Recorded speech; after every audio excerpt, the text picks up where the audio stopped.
We welcome you to the Twin Cities in Winston-Salem. Game 2 of our ACC Network football triple header. Number 13, Wake Forest, is home after a 2-game road trip into the state of New York with wins at Syracuse and the Army. And look who's visiting after a bye week. Trying to snap a 3-game skid, old rival Duke is here. Deacons off to a number 13 mark. They're 4-0 in the ACC for the first time, and Duke winless in 3 games. Great to be with Roddy Jones. Taylor Davis joins us here in just a moment. Well, this one has got all the trappings, doesn't it? It certainly does. You got a Wake Forest team that's number 13 in the country who's become a hot topic for the national media. People posturing, what if they go undefeated? College football playoff, can they make an appearance? Wake doesn't need to worry about that. Just keep stacking wins 1 game at a time. And the coaches told us, we don't even know who we play this week. Next week, we're worried about Duke. So while Wake stays focused, Duke tries to get on a win track. Remember now, when the Blue Devils are good, it's usually this trio on the offensive side. Number 1 in the ACC in completion percentage, quarterback Gunnar Holmberg. Number 2 in rush yards per game, Mateo Durant. The number 2 pass catcher, receptions per game, Jake Bobo for David Cutcliffe's team. Yeah, and despite the performance a week ago against Virginia where they didn't put up a point, this is a dangerous trio. Gunnar Holmberg's giving them the best quarterback play for this Duke Blue Devil offense that they've had since Daniel Jones left. You look at Mateo Durant, he's as explosive as there is in the league, one of the best backs in the league, and then Jake Bobo, the coaches for Wake Forest, just raved about what he brings to that offense that they have to defend today. So this is a dangerous group, and as you said, if they're going to get on the right track, it's going to be through those 3. Well, and once you settle in with us, you might not go anywhere, because on the other side of the coin is Sam Hartman, who only threw for 458 last week, leading the Deacs to 70 points against Army. Yeah, the only criticism is that I didn't get to see him on camera long enough. Only 17 minutes and 17 seconds on the field a week ago to put up those 70 points. You see the numbers. 3rd in the ACC in passing yardage, 3rd in the ACC in passing touchdowns, top 15 nationally in both of those. He's been absolutely fantastic, and the growth that he's had with his body and also his mentality is something that Dave Clawson could not talk enough about. Well, great to have Taylor Davis with us again, and both teams will tell us during the week, Taylor, don't look at the records. It's Wake and Duke, and history tells you it's a different story. Anything goes, Wes. It's the 101st meeting between these in-state rivals, and a lot of familiarity between the two. Close proximity, recruiting overlap, even some similarities of system. Now keep in mind, this matchup was unable to happen last year because of COVID-19 concerns, and a lot's changed in 2 years, specifically personnel. Both coaches reminding their teams this is a matchup with a lot of history and not as much predictability. Well, we'll see what happens here. Deacons have won the last 2, 3 of 4. The series dates back to November 1889 when Duke won an 8-4 game. What a game. Don't ask me how they had 8-4 as the final. What a game that was. Scorigami must have gone nuts. Well, so here we go. Charlie Ham's going to kick it away. Sellout house expected here at Truist Field in Winston-Salem. Wake Forest trying to go 8-0 for the first time in history. Charlie Ham's kick. And this will be Keyshawn Williams watching it sail over his head. And here comes Sam Hartman and Wake Forest from its 25, Roddy. Well, I joked about the fact that this Wake Forest offense wasn't on the field very long in that game against Army, but they really didn't have to be. They were so efficient throwing the ball down the field to those excellent receivers, A.T. Perry, Ja'Quari Roberson, both getting in the mix, as well as a myriad of others. But Sam Hartman's ability to deliver the ball accurately, his ability to command the offense was on full display in very limited amount of time against Army. Sam Hartman could go as high as 5th on the Wake career passing charts today. First down give, Christian Beal-Smith firing through. He'll pick up 9 to the 34-yard line. Opan makes the play. Defensively, he starts at one of the ends. You see Gary Smith, 58. Dwayne Carter, 90, patrol the middle for Duke's defense. Here's Beal-Smith again. First down for Wake Forest.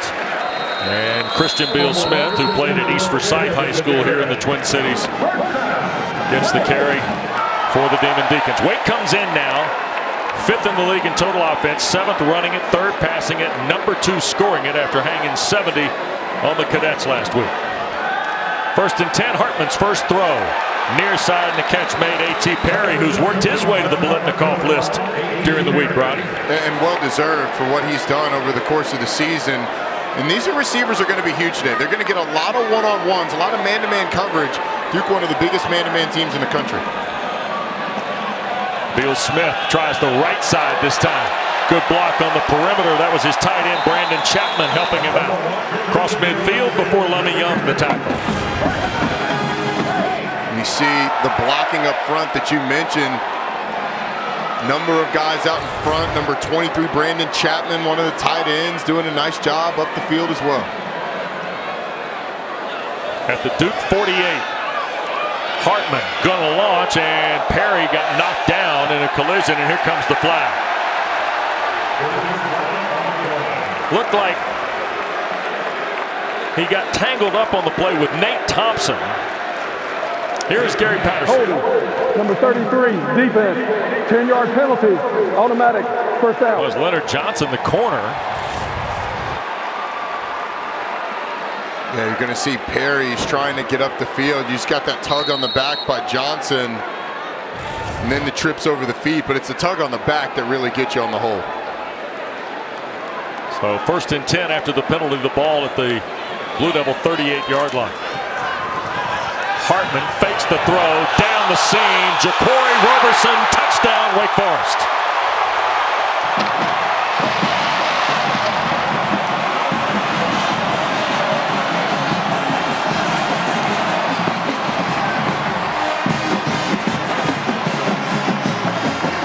Well, Wes, it's an excellent delivery by Sam Hartman, but this doesn't happen without the offensive line's ability to keep him clean in the pocket. He's about 3 yards behind the line of scrimmage when he throws that. Jaquari Roberson wins down the field over Jalen Stinson. It's an excellent delivery, and Wake Forest shows how explosive they can be getting on the board early. 5 plays, 75 yards, 91 seconds. Skiba's kick is good. Well, it's an excellent job of winning early in the route for Jaquari Roberson. He makes the back end easy. Some kisses for the fans on home coming up 7-0.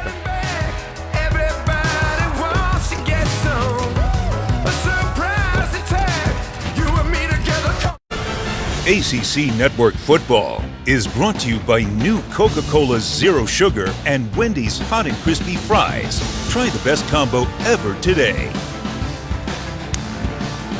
Well, Rodney, Wake Chapel right there off the quad on the Wake Forest campus. Things go right, they'll fill those trees with toilet paper tonight on a homecoming Saturday here in Winston-Salem. And I'd say so far so good for Dave Clawson's team. Last 4 years, they're number 3 in the country when in scoring first at 76%. Wow. Only Bama and Clemson have done it better nationally than the Deacons have. Not Clemson this year. We said last 3. Last 3. Yeah. Okay, that's fair. Jalen Stinson will wait on the kick from Mora, and here is Stinson off the 5. 24-yard line before he got taken out of the air. Pretty good play by Keyshawn Williams. Time for Roddy Jones's Food Line. Food for thought today. Look, here's what both teams need to do. For Wake Forest, it's all about, or excuse me, for Duke, it's all about playing clean. It's one of the most penalized teams and one of the teams that commits the most turnovers in the league. You're going to upset the number 13 team in the country. You're going to have to do that. They got to get to Sam Hartman, too, which they didn't do on that first drive. For Wake, they're going to have to win downfield. They've already shown they can do that, and then they got to stop number 21 in the backfield, Mateo Durant. Here's Calhoun going to the far side on the sweep. First play of the ball game, and a nice play. Nick Anderson, the safety, comes barreling through to take Jalen Calhoun down back at the 22. It's a Duke team that's going to go with some tempo as well, and a Wake defense that's given up over 700 yards the past couple of weeks. Very quickly, 2nd and long. Humberg wants to throw, and offline for Jake Marweedy, the tight end. Roddy, a couple of things about Wake the last couple of weeks. You mentioned the big number that they've allowed offensively. 64 first downs. Yeah. Well, most of the damage that I just mentioned, that's 700 yards. It's 700 yards on the ground. Over 400 to Army, over 300 to Syracuse. So stopping the run's going to be huge. Gunnar Holmberg, he's going to want his offense to stay out of these situations because Wake, one of the best teams in the conference at sacking the quarterback. Yep. And Duke, number 4 in the ACC, top 20 on 3rd down, and now a flag, and I think we got movement. We did. False start, number 5, offense, 5-yard penalty. Still 3rd down. Tough series for Calhoun. Lost 3 on the first play, and there is the Birmingham native at 67 years of age, David Cutcliffe, Season number 14 in Durham, 21 as a head coach. Just mentioned, this is one of the most penalized teams in the league, the Duke Blue Devils. Already an early penalty costing them 5 yards. 3rd and long. Holmberg cuts it loose, caught. Bobo, first down for Duke, out to the 40-yard line. Tackle made Gavin Holmes, the freshman from New Orleans, on a 23-yard throw. It's a great job of Gunnar Holmberg climbing in the pocket, getting out, finding Jake Bobo. Here's Mateo Durant's first carry of the day. Durant into Wake territory, down to the 42-yard line. Kalen Carson the stop for the Deacons. They might be fortunate he kind of lost his footing there a little bit, because it looked like there was more in this run. See him kind of slip when he's trying to get the left-hand turn, but Mateo Durant showing how explosive he can be. So now the Blue Devils with a little rhythm after the big 3rd down conversion. And Durant's second carry of the ball game. Boy, runs into Masterson and kind of over Nick Masterson for a gain of about 5 on first down. Roddy, this has got a chance to be like this, though, today, right? Yeah, this Wake defense has really struggled in ACC play, giving up a ton of yards since they've gotten into it. 3rd straight carry for Durant. Deacons, and there's Miles Fox wearing the big number 11. Luigi Villan also on the tackle. I mentioned the yardage that this defense has given up. Over 500 total yards in each of the past 4 games. Obviously Army and Syracuse, but before that, Louisville and Virginia able to rack up big yardage against this Wake Forest defense. Another 3rd down. That's Calhoun in motion. Here's Durant. He slips again. Mateo Durant, I'm not sure that anybody got a hand in. Roddy, looks like he's having a hard time keeping his balance on the field turf. Yeah, and that one was a little bit more strange than the one downfield. I mean, you can understand it downfield on that one. I don't know what happened. He got his feet tangled up, or it was just a misstep. It sets up a 4th down. Jake Bobo is going to be to the top of your screen, singled up one-on-one with off coverage. Duke is 8 of 14 this year on 4th down. Holmberg pushing the pocket, going to shoot it for Calhoun, and beyond his reach. Incomplete. Jasir Taylor was the closest Deacon in the neighborhood. So Duke gives it back on downs. I like them being aggressive and going for it. Field position's not going to work against this Wake Forest offense, but you got to deliver an accurate ball if you're Gunnar Holmberg. Get that ball down, let Jalen Calhoun catch it, and get the first down, because they had it. They had the play. Right. Just not the execution. Well, down a score. Wake takes over at its 36-yard line, already leading 7-0. Yeah, and check that out. Just continuing the quick strike that they had against Army. Here's Hartman stepping up again, and that ball got knocked down at the line of scrimmage. I think that might have been Ben Fry at 6'3", the grad student from Dublin, Ohio, getting a paw in the air. And you know what's amazing? With everything that Wake does close to the line of scrimmage, Sam Hartman doesn't get a lot of balls tipped at the line of scrimmage. He usually does a really good job of finding seams to throw the football. You see Roberson in motion. Hartman going to cut it loose again. Jaquari the catch. Helped out of bounds, and that's Jalen Stinson pushing him out at the 41, and Roberson over in that Duke bench area works his way back to the playing surface. This is what you're going to see. These Duke defensive backs are going to have to come up and make tackles on these underneath routes while not getting beat deep. But a 3rd and medium here. You've got Roberson and Perry down to the bottom. Hartman, quick shot into traffic. It is caught. Nope, incomplete.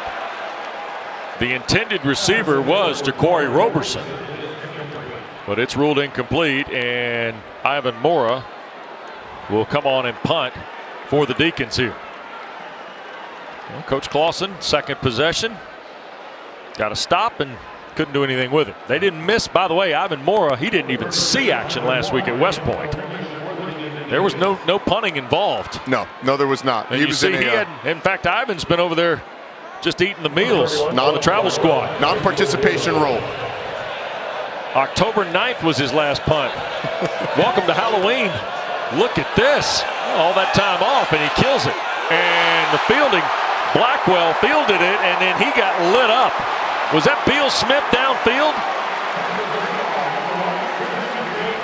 62-yard punt by Mora. His best of the year, Roddy. It's an excellent coverage. How about the running back? Running back can do more than just carry the ball, Wes.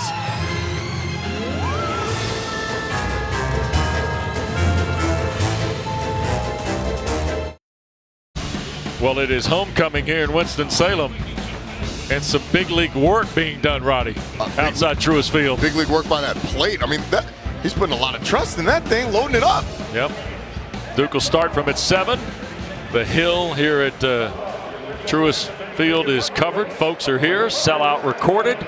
Homecoming Saturday to see number 13 Wake Forest try to do something they have never done in school history, and that's to go 8-0. Last time they were 7-0. Guess who stopped the streak? Duke. Paul Amon's Deacons lost to the Blue Devils. Here's Mateo Durant on first down. He'll get 3 to the 10 before Chase Jones, the linebacker, first guy to get there. Gunnar Holmberg had a couple of throws that were just off on that first drive.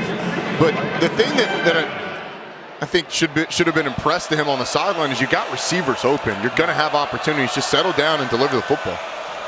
Here's Durant, another carry, hits the cutback, 20, and tripped up at the 23, 24-yard line. Handling that for Wake Forest was Malik Mustafa, transfer from Richmond after 14 yards. If Duke is going to be able to get yardage on their inside zone play, it is going to be really tough for Wake Forest today. Mateo Durant already gashing him a couple times. And there's a 2-yard gain before Valan pulls him down. So Valan, the transfer, by the way, from Michigan, from Canada. There's a look at Luigi. There's a couple things that have been going on with this Wake rush defense. It starts up front with the defensive line, but also the fits from the linebackers have been off at times. Holmberg will push it right, and Calhoun, a great catch. Leaping grab at the 38 ahead of Taylor. We did not have Jalen Calhoun on our graphic earlier, but I am often left wondering when you watch Duke football, why isn't this guy getting the ball more? He is incredibly explosive. Jeff Ferris, the offensive coordinator, talked to us this week about getting 5 the ball early and often. 3 career 100-yard games receiving, 2 of them this year. Holmberg trying to come back and find Pankow, and threw it behind him, and Gunnar Holmberg is slow to get up. Too slow, in fact. And is still down on the play. And that is not good news for Duke. There's a lot of traffic around him when he threw that. He's holding on to that right hand. Hit a helmet, Roddy? Yeah, that's what I would guess. Yeah. Ooh. Oh. So we'll take a break. Back with more from Winston-Salem in a moment.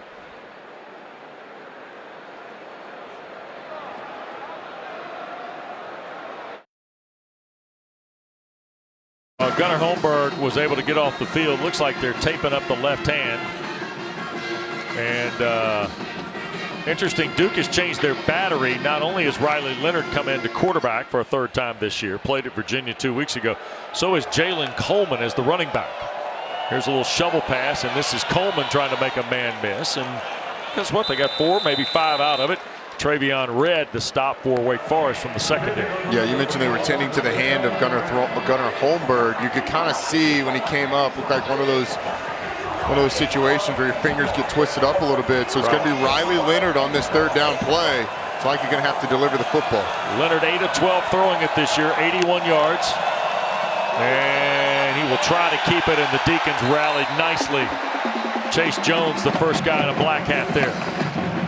Taylor, what do you got on Gunnar? Well, guys, over here on the Duke sideline, he actually got those 2 middle fingers on his left hand taped together. He seems very comfortable. He spent some time talking with Coach Cutcliffe while he was getting taped up, though, talking about what he's seeing, what kind of pressure they're throwing his way. Coach Cutcliffe telling him, settle in. We're in a good spot. Things are open for you. Just find it.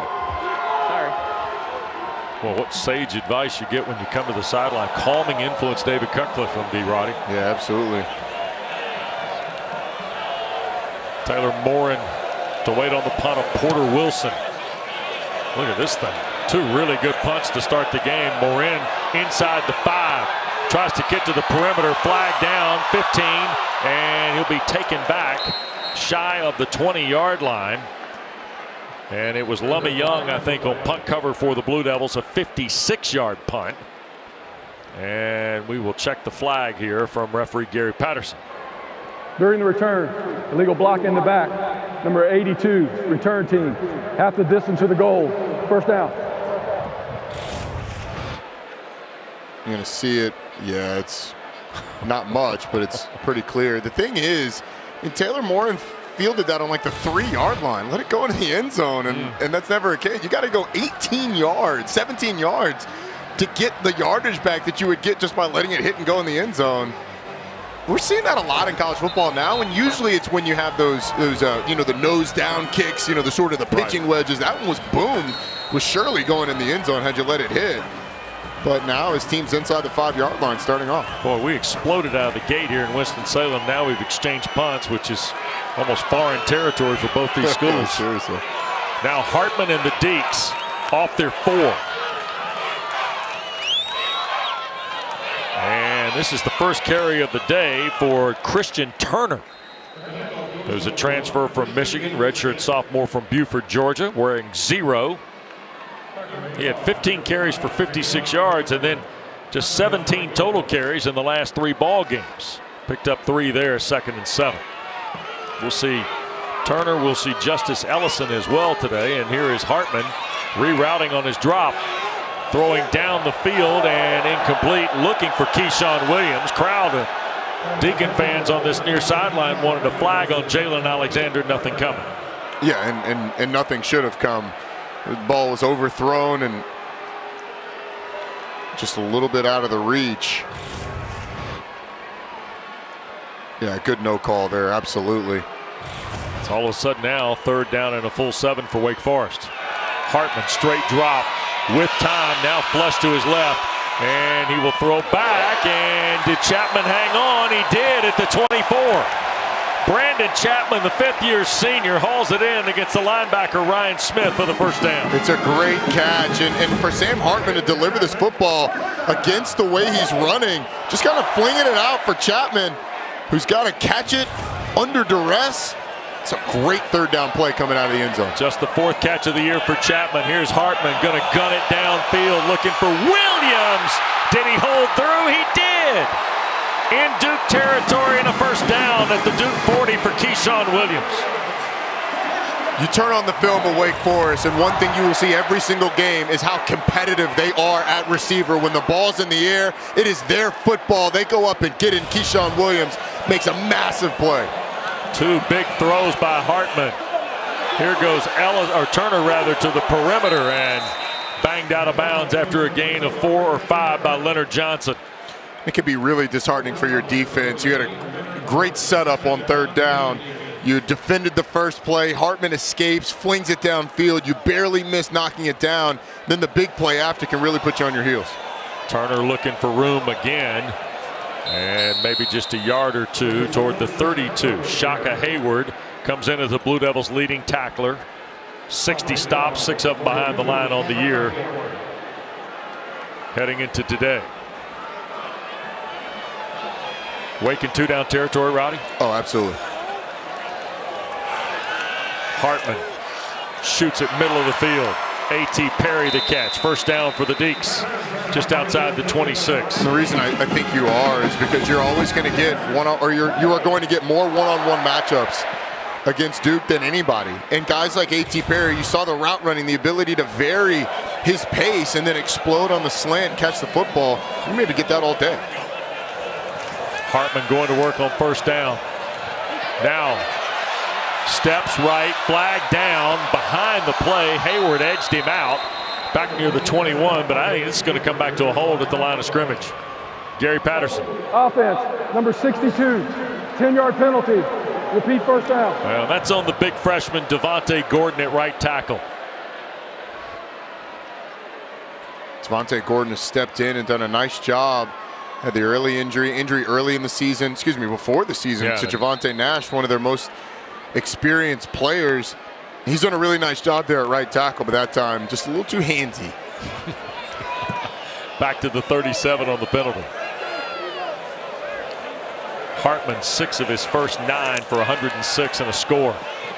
That time a bullet that Perry had to recatch. and falls down at the 26-yard line. This thing was hummed at him. Absolutely was. I'm not sure that he expected it to come that fast. How about that catch?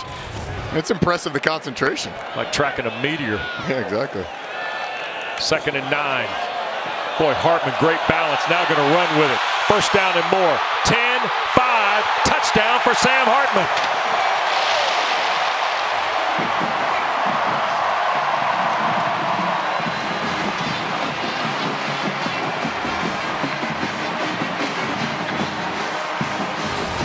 Wes, we don't talk much about the legs of Sam Hartman, but that is certainly a massive weapon for him. The drag route clears the linebacker out. There is nobody there with man-to-man coverage on the back end, and he outruns the middle safety to the end zone. The legs of Sam Hartman have proven to be useful a number of times for Wake Forest this year. He shows the speed by getting in the end zone. 9 plays, 96 yards, 3:16 the time of the drive. Skiba's point is good. Roddy, the throw to Chapman, then the next play, those two kind of got Wake rolling. Yeah, look, sometimes players define drives. That was a Sam Hartman drive. His ability to deliver the football, escape down near the end zone, throw the ball to Chapman, the beautiful throw to Williams, the beautiful throw to A.T. Perry, and then his legs. That was a Sam Hartman drive. Shows why he's one of the best quarterbacks in the ACC. Well, so Deacons now with a 2-touchdown advantage with just better than 4 to play in the first. And a quick reminder to you, coming up tonight at 7:30, Game 3 of our ACC Network tripleheader. Primetime football presented by Geico will take you to Carter Finley Stadium in Raleigh for Louisville and NC State. The Cards are 3-1 against the Pack in Raleigh, by the way. And the Wolfpack riding 7 straight wins at Day Family Field. Wow. Didn't know that. That's going to be an interesting game. Look, NC State's got to bounce back. We saw the Cards last week. And NC State still has its destiny in its hands. I mean, NC State's coming up. And if you take care of your business and beat Wake Forest, then you're in the championship game. You can say the same thing about Wake. Take care of your business. You got everything in front of you. By the way, I'd like to welcome Virginia to the Control Your Own Destiny ball game. Yes. How about that, man? End over end kick. Stinson will field it inside the 5 at the 2, and all of a sudden running out of room, and he got pulled down at the 16-yard line. Christian Beal-Smith has got 2 special teams tackles, Roddy. You know, the more you can do. Love me a running back that's going to run down on special teams. And all joking aside, you turn on tape, if you're an NFL evaluator, you see Christian Beal-Smith down there making a punt, a play on the punt team. You see him making a play on the kickoff team. That's a guy where if you're thinking about taking him late, you do it because he's going to help you on special teams. Yep. Gunnar Holmberg back in the game. Jarrett Garner, who's had 3 catches for 47 yards last 2 games for Duke, top of the screen. Here's Holmberg back in the lineup, and Bobo defended well on a throw. That's Kalen Carson, who a little bit of trial by fire last year, having to be forced into that Wake secondary, Roddy, because of some injuries. Carson responded with a nice season a year ago, playing in his 16th game today for Dave Clawson. And that was a nice play. Just sat on the curl route by Jake Bobo on the outside. Holmberg on 2nd in the full 10. That's Robertson in motion.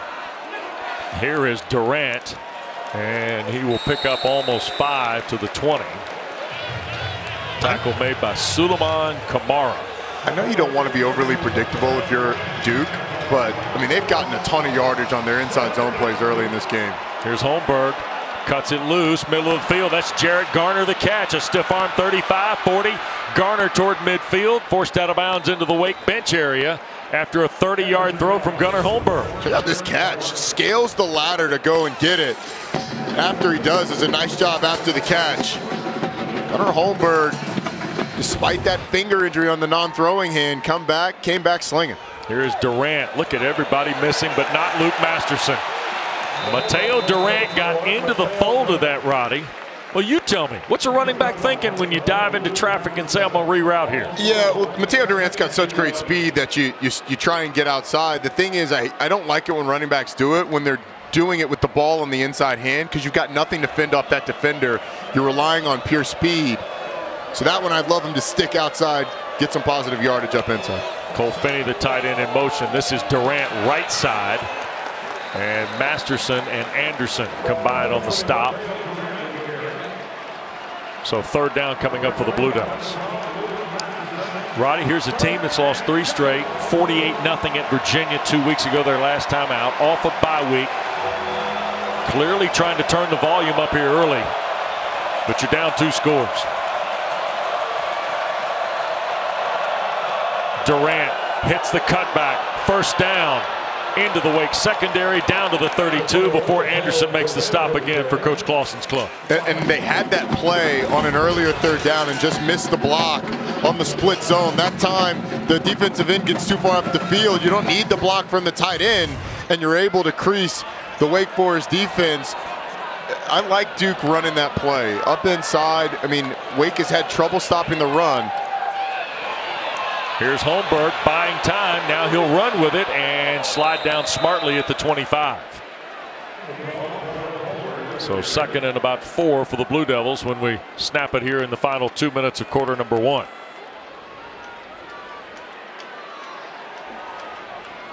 Duke wasting no time, may get more than a couple snaps. That's Finney again, the tight end. Quick hitter, Coleman nowhere, maybe a yard. Jalen Coleman is a sophomore from east of Charlotte. He had 3 carries in the last 2 ball games, only had 7 on the season prior to today, and we've seen him carry it 3 times. Yeah, and we've got number 8, Jordan Moore, in the game at quarterback, the running threat of the 2. And Holmberg stays on the field here. Here goes Moore, and he will be close to the first down. Now, Roddy, I don't know that we've seen Jordan Moore and Gunnar Holmberg in our preparation on the turf together. Yeah, certainly not much. I'm not sure it changes a lot. You know, when you have those quarterbacks on the field, sometimes they're in a non-participation role, but they're going for it. Find Duke, it's Mateo Durant all the way, and I know Wake Forest is expecting it as well, but you got to go with the guy who gives you the best chance. Pistol set. It's Moore, the keeper. And if he broke the 22, he got the first down. And in fact, they've already said, give it to him. Here comes Holmberg back. Moore will go out. So we'll have to keep an eye on that plan the rest of the day. Offensive coordinator Jeff Ferris. He and Raekwon Boyette, the contemporary of old Roddy's up here. They coordinate the offense for David Cutcliffe. 11th play of the drive for the Blue Devils.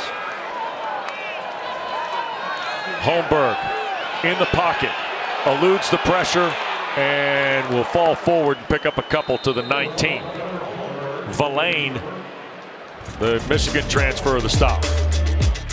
Final play of the quarter. All of a sudden, Sam Hartman's got one on the ground, got one through the air to get us started, and Wake's got a 2-touchdown lead after a period.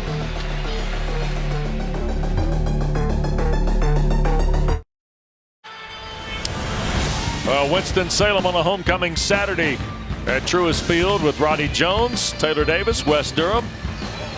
David Harris is our producer, Nick Young, our director. Great to have you with us for our ACC Network football coverage. Number 13, Wake Forest, pitching a shutout through a quarter of play, but we've been going a little bit here. We've had some tempo. No need for a play clock. Here's Mateo Durant on 2nd and 8. And he will get to the 17. Chase Jones kind of, I think, got a hand in there on Durant out of Metropolitan Plum Branch, South Carolina. Roddy? One of the other keys for Duke today is going to be scoring touchdowns in the red zone. 13th in the conference in red zone touchdown scoring for Duke. Field goals aren't going to win it for you today. You're going to have to put the ball in the end zone. That's Bobo in motion. Third down for Holmberg. Going to push it to the left. Throw for Bobo. The catch. It's going to be just shy, I believe. Boy, he got banged out of bounds right in front of our camera folks down there. Malik Mustafa, the stop. And is it 2 yards, Roddy? No, you got to go for it here. I don't think you can kick the field goal. Field goals against this Wake team, it's like bringing a knife to a gunfight. You got to go for it, put the ball in the end zone. You're already down 2 touchdowns, and Wake's not going to stop. So leaving the offense on the field is the right thing to do. So it is 4th and 2. Is this Durant? That's what the Wake coaches might be thinking, right? Yeah, I would imagine 21 gets the ball here. Holmberg under center. timeout asked for by David Cutcliffe. We'll take it with them. We're early in the second. 65 seconds in. Still 14-0. Duke at decision time.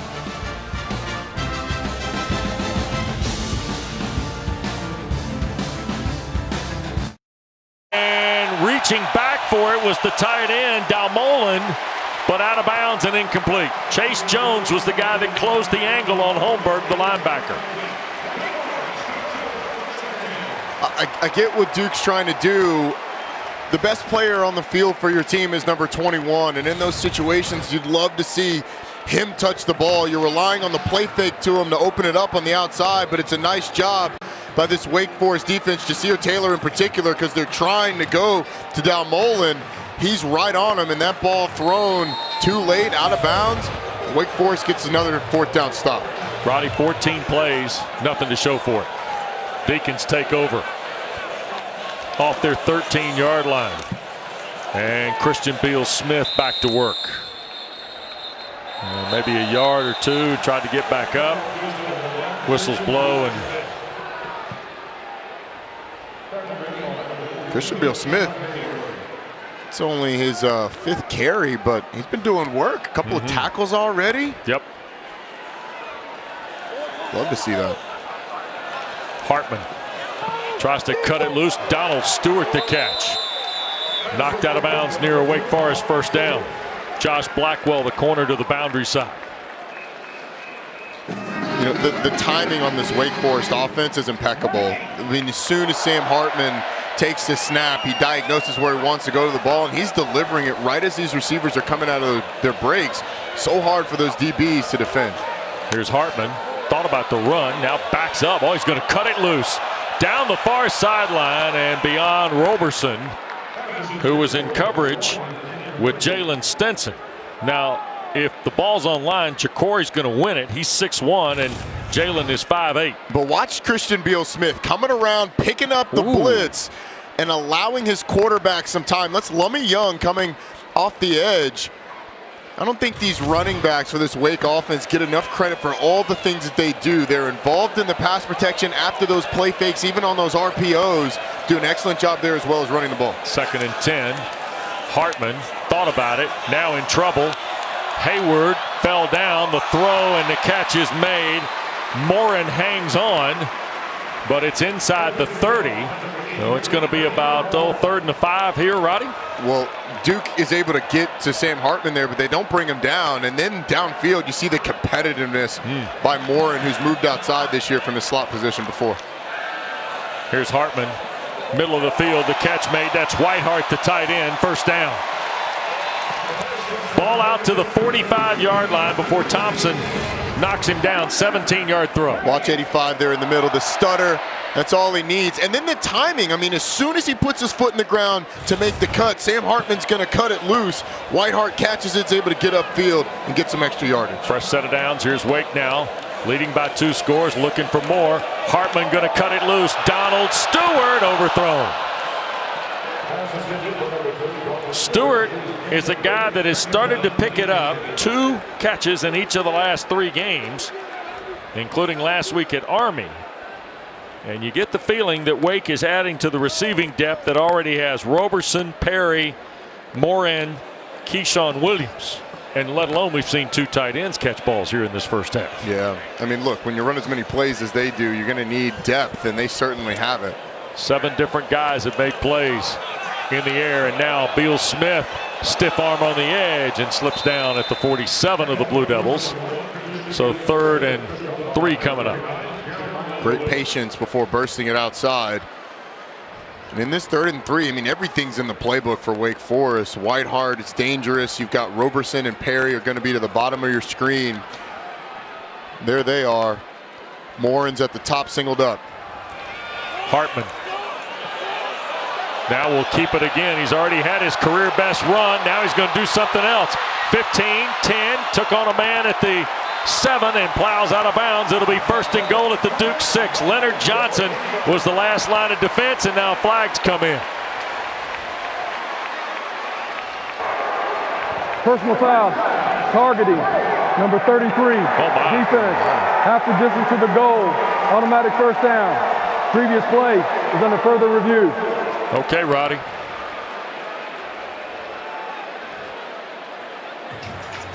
So we get a timeout. 11:21 to go. Leonard Johnson doesn't like the whistle. We'll check it out. Come back and tell you about it in a moment.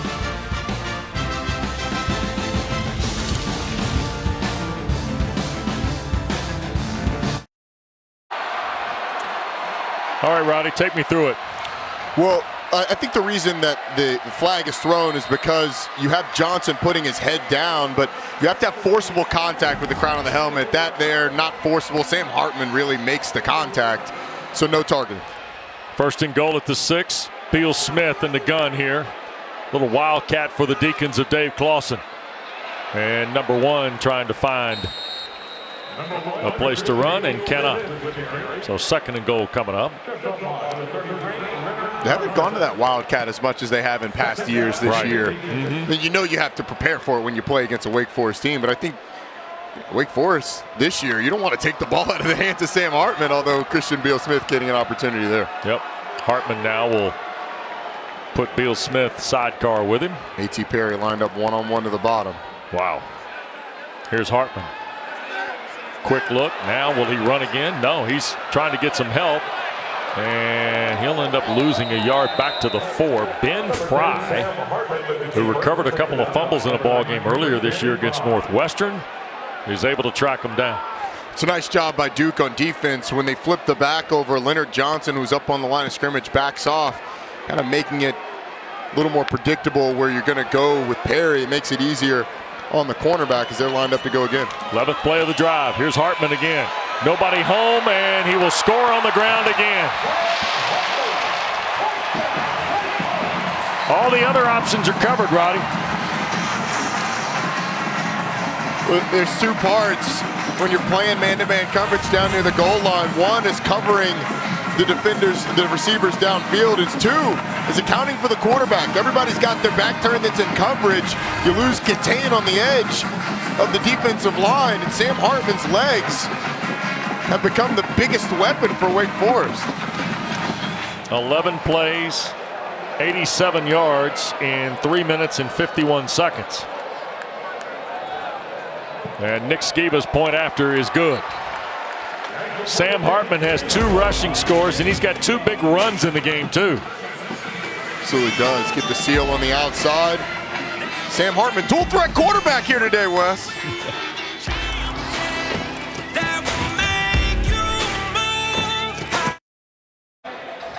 Well, take a look at 84% of Wake's offense, Roddy. He's accounted for 222 of the 263 that Wake has so far in the ball game. 2 big runs and a touchdown pass to start us off this afternoon, and it's 21-0. There's the particulars in the throw game. Yeah, and that doesn't even include the rushing numbers that you mentioned, but 2 touchdowns on the ground. He's been on it today. So it's 21-0, and that sense of desperation might be setting in with the guys wearing the white jerseys here, Roddy. You've had 3 possessions. Twice you've given it away on downs in plus territory. The question for Duke is, how do you respond? They were down 21-0 against Virginia last week too. So explosive offense, or excuse me, a couple weeks ago, explosive offense that you're down to. How can you start to climb back in this game 1 score at a time? Yep. Mora will kick it away. And Stinson is going to bring this out 2 yards deep.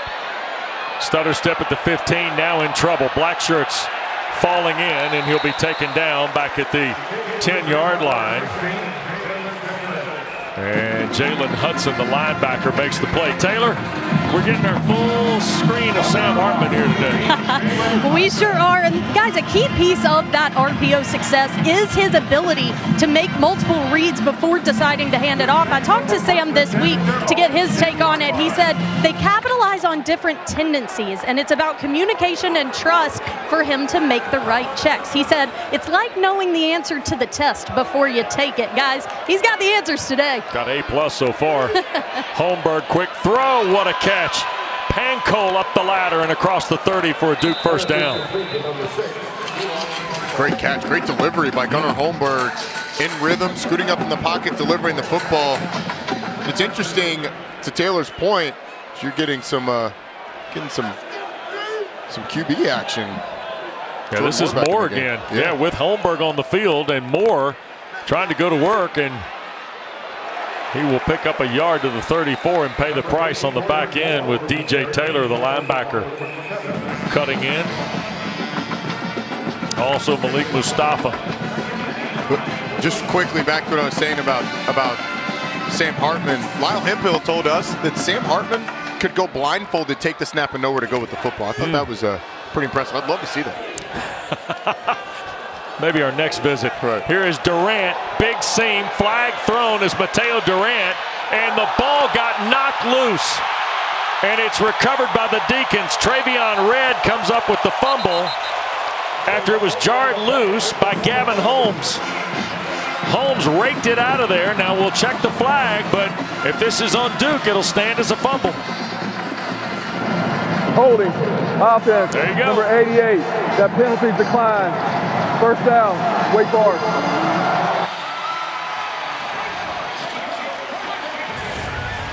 Duke coming into this game was tied for worst in the league in terms of turnovers lost, something that had been familiar to Duke fans from years past. It's a great job down the field of raking at the football by Gavin Holmes, not giving up on the play, getting the ball out, creating the turnover for his offense. One of the keys, Wes, was play clean. For the most part, the penalties have been on Wake Forest side, but the turnovers have gone against Duke. Justice Ellison into the ball game for the first time today at the running back spot. So we've seen all three of the backs. And Ellison, the freshman from Ashburn, Virginia, a couple of yards. There's a look. 5'10", 204. He's had 10 carries in the last two ball games for just under 80 yards.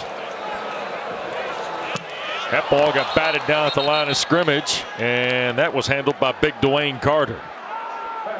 You look around this defense, Roddy. Dwayne Carter in the ACC in terms of interior defensive lineman is impacting the game about as good as anybody in this league. He's powerful, pressing the pocket, pushing offensive linemen back week in and week out. Yep. Hartman pumps, goes. What a catch. A.T. Perry, if it stands at the 48.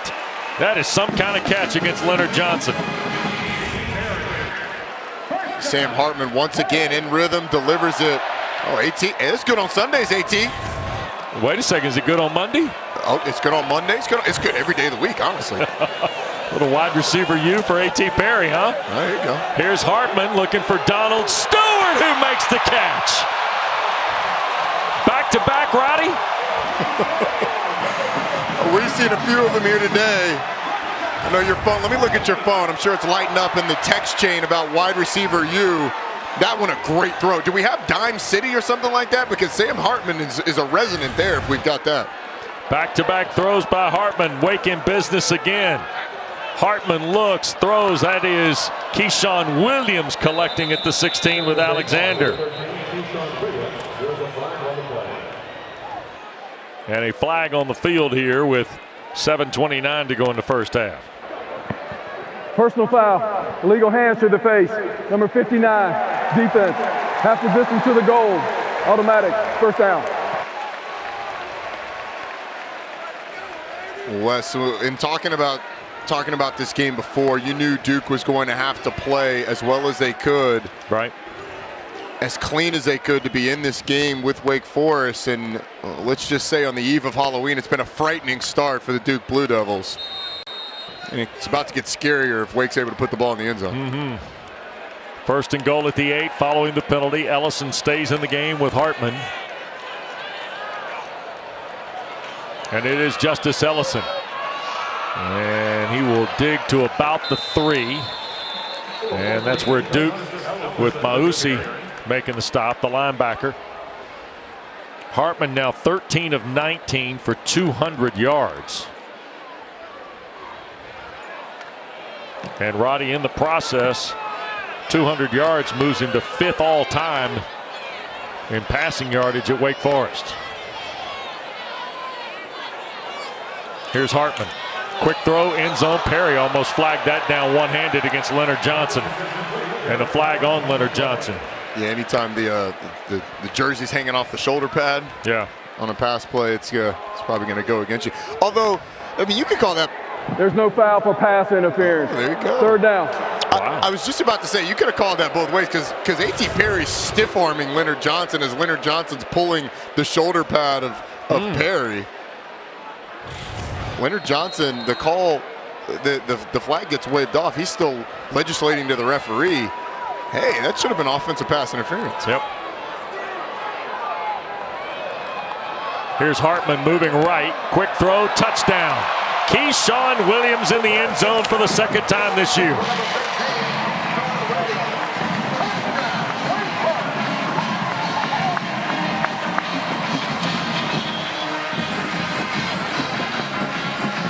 You've got Donald Stewart to the outside, the hesitation by Williams. And again, it's the timing. It's the fact that by the time Williams is able to break, Stewart's right there, so the defender has to make a quick choice. He really doesn't have a choice. You go over the top, it's a touchdown. You go underneath, it's a touchdown.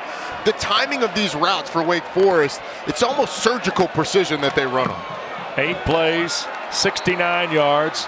Skiba's kick is good. Sam Hartman has thrown for 2 and run for 2 in this first half in Winston-Salem.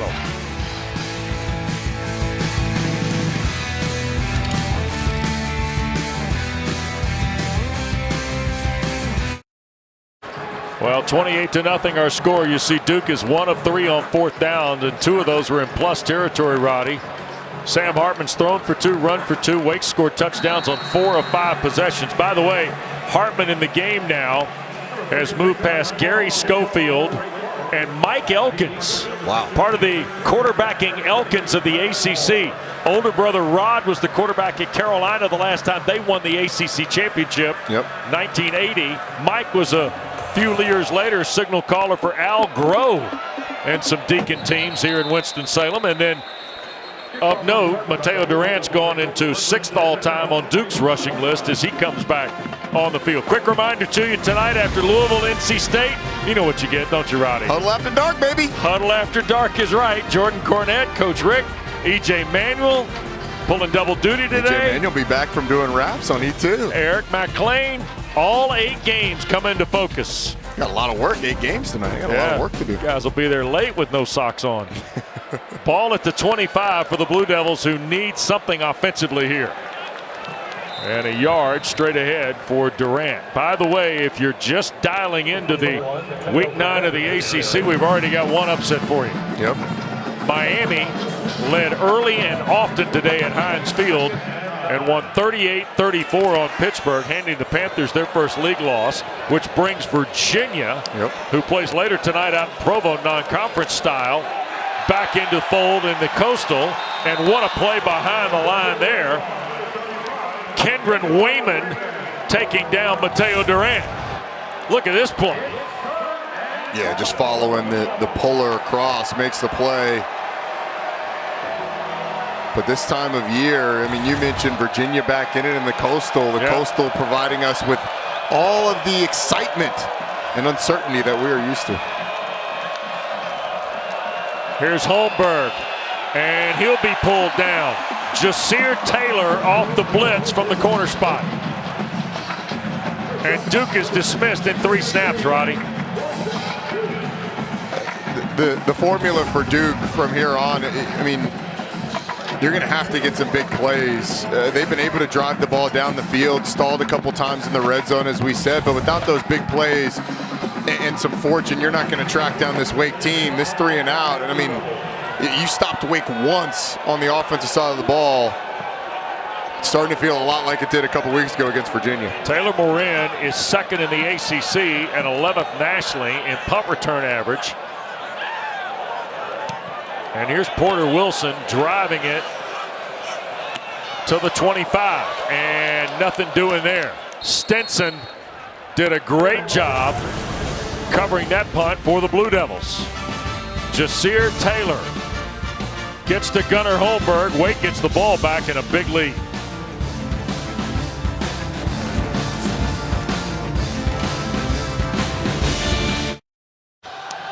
Tuesday night, more basketball previews, this time the ladies' side. Kelsey Riggs with KG, Kelly Gramlich's there, Coach McGraw. They'll give you all 15 teams, get you ready for the season, by the way, Roddy, that starts a week from Tuesday. Wow. In the Atlantic Coast season? Yes, sir. What? Yes, sir, a week from Tuesday. Where'd the time go? We'll be hooping. Here's Hartman.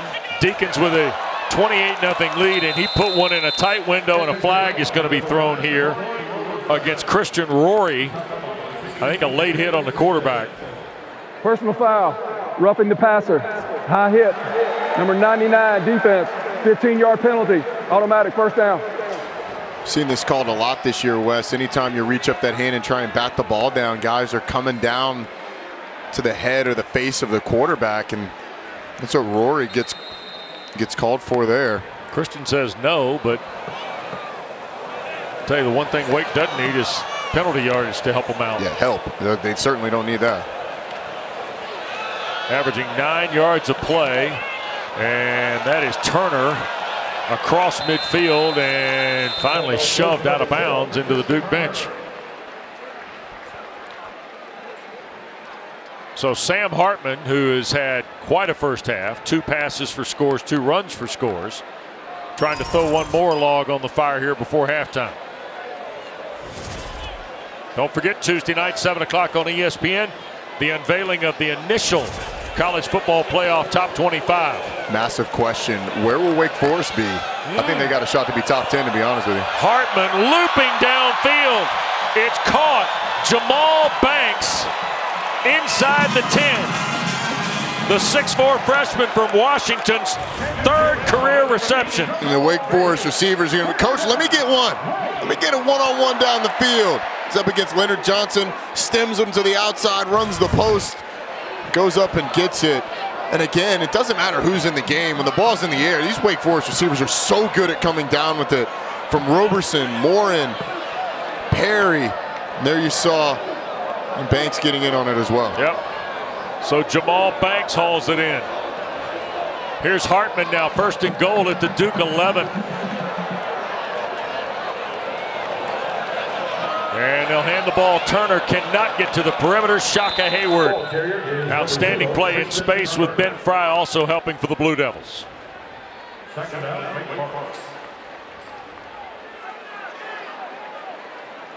Under 3 to go.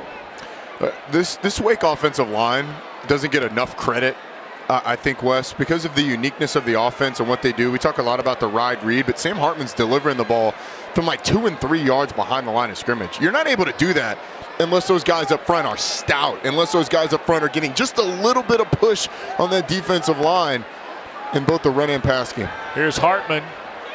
Wanted to load, now bails, and back shoulder throw. Banks a sliding catch at the 3. What in the world, Roddy? How did he get that off? We saw Tyler Van Dyke go sidearm a couple of weeks ago in Chapel Hill. Take me through this. I'm serious. Like, he's rolling to his left. There's no space there between 2 defenders and delivers a pretty accurate ball. I mean, that's incredible. Yeah, I think that was a heat check, Wes. Like, that's a little bit of that, you know, I'm bringing it up. I'm just past half court. Let's throw it up, see if it'll work. Oh, it worked. Cool. I'm hot today. Man, he's having a half, isn't he? He is. 3rd and short. Can still get a first down without a touchdown. Hartman going right, being chased and dropped in the end zone. That was Turner, who couldn't hang on. Took a hit from Lewis, who was rolling through, Jeremiah Lewis. And Turner is down. That's, Wes. Yeah, I think they're going to take a look at targeting for that one. I mean, I don't know if you would declare that forcible contact, although it is with the shoulder. He doesn't necessarily lower, but it's a defenseless player. Correct. Being a receiver, it's a pretty hard hit. I would imagine they're going to take a look at this for targeting. Well, they're checking on Christian Turner, which is the #1 concern for Dave Clawson, who's gone out to visit. Let's take another look at it. I mean, the ball's on the ground. Yeah, it's not. I don't think it is targeting. He's just kind of running through. It's actually Turner's head. Turner's got his head down because he's going for the football. They're obviously looking at it upstairs. They look at everything. I'm not sure I'd even stop it for it because, look, the replay official takes a look at it, sees what we just saw, and can likely move on, especially after that last shot of it. So Turner is up. Good thing for Wake Forest, they fully developed the running back depth with Christian Beal-Smith and, of course, Justice Ellison, who we saw briefly a moment ago. And leaving the offense on the field. Sure. 4th down, up 4 scores in the first half. And Beal-Smith and Hartman will be in the backfield. Honestly, it's a good opportunity to work on a 2-point play. Whitehart, the tight end, off the formation to the right. And there goes Tom moving early. Zach Tom, the left tackle. Ball start. Number 50, offense, 5-yard penalty, 4th down. Well, and that brings us to the Nick Skiba show. Here comes the NCAA's career leader in field goal percentage to try and put one more on the board. He has hit 24 straight. His last miss was a 28-yarder October 2nd, 2020 against Campbell. You see, it's the longest active streak in FBS. 26 yards here from Skiba. Zach Murphy holds, and the kick is no good. It hit the left upright and bounds away for Nick Skiba. I'm not going to say it. I'm not going to say it. Go ahead. I mean, you didn't do anything to the kick, but you know, you could have said all that stuff after the kick. It would have made Wake Forest fans feel a lot better.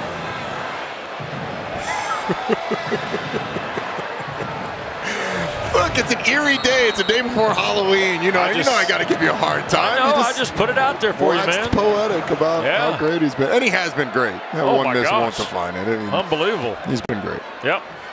Deacon fans will hang that one on Old West. Yep. Here's Holmberg. He'll be sacked back at the 16. Tell you what, Rondell Bothroyd has played pretty well here in this first half. We haven't called his name much, but 40's been around the ball. Watch him coming off the edge. Just pushes Graham Barton back into Gunnar Holmberg. You saw the power there. Number 40's a ball player. Yep. Here's Holmberg looping it and overthrows Bobo on the far side. Gavin Holmes in coverage. Good to see him back out there. He got shaken up on the fumble he calls from Mateo Duran. So here's a question, Wes. If Duke runs the ball here, does Wake call a timeout? I mean, they're going to have a little under a minute left. It's 3rd and 13. I think I would. Here's Holmberg up in the pocket, thinking about running with it, and Masterson will pull him down, and Dave Clausen calls the timeout, Roddy, with under a minute to go. Yeah, you got 3 left. I mean, this is situational football opportunities that you don't really get. You don't really get in real life in game situations all that often. It's a really good play by Luke Masterson tracking him down, and then watch Dave Clausen. Timeout, timeout, timeout. Give me that. Now they're going to get the ball back with somewhere around 50 seconds, couple timeouts. You're able to go into, hey, look, this is situational ball. This is where we win ball games. Right. Let's go into it against a defense that doesn't know what we're running, see how we can execute. These are valuable reps. May not mean a lot towards the results of the game in terms of winning and losing in this one, up 4 scores, but getting those repetitions are always valuable. Yep. So here's Porter Wilson. Taylor Morin will drop back. He's the single safety for the Deacons, standing at the 34. One step, and Wilson hangs it high, and Morin will make a running catch of it at the 47. 49 seconds and 2 timeouts for Dave Clausen's team. Rodney, I want to go back to, we were talking about Miami's win at Pittsburgh. By the way, Tyler Van Dyke 426, Kenny Pickett threw for 519 today. Defense was optional in Pittsburgh today. Virginia Tech beat Georgia Tech by 9 in Atlanta. The Hokies almost 500 yards. Trey Turner 7 catches, 187 today for Justin Fuente's team. But the Miami win brings Virginia back into the mix now in the Coastal Division. And the Atlantic, we all know, may come down to Wake and NC State. Yeah, Wake has the inside track in the Atlantic, and obviously with NC State being the closest follower, that game is massive down the stretch. You still got Clemson later on as well. Here is Hartman gunning downfield. Morin, and it's broken up by Blackwell.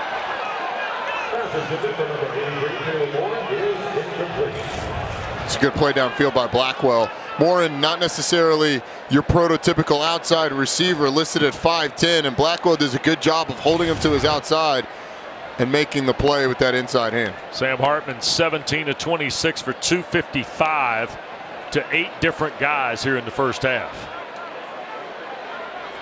Pretty impressive. 2 yards rushing too. Dual threat, baby.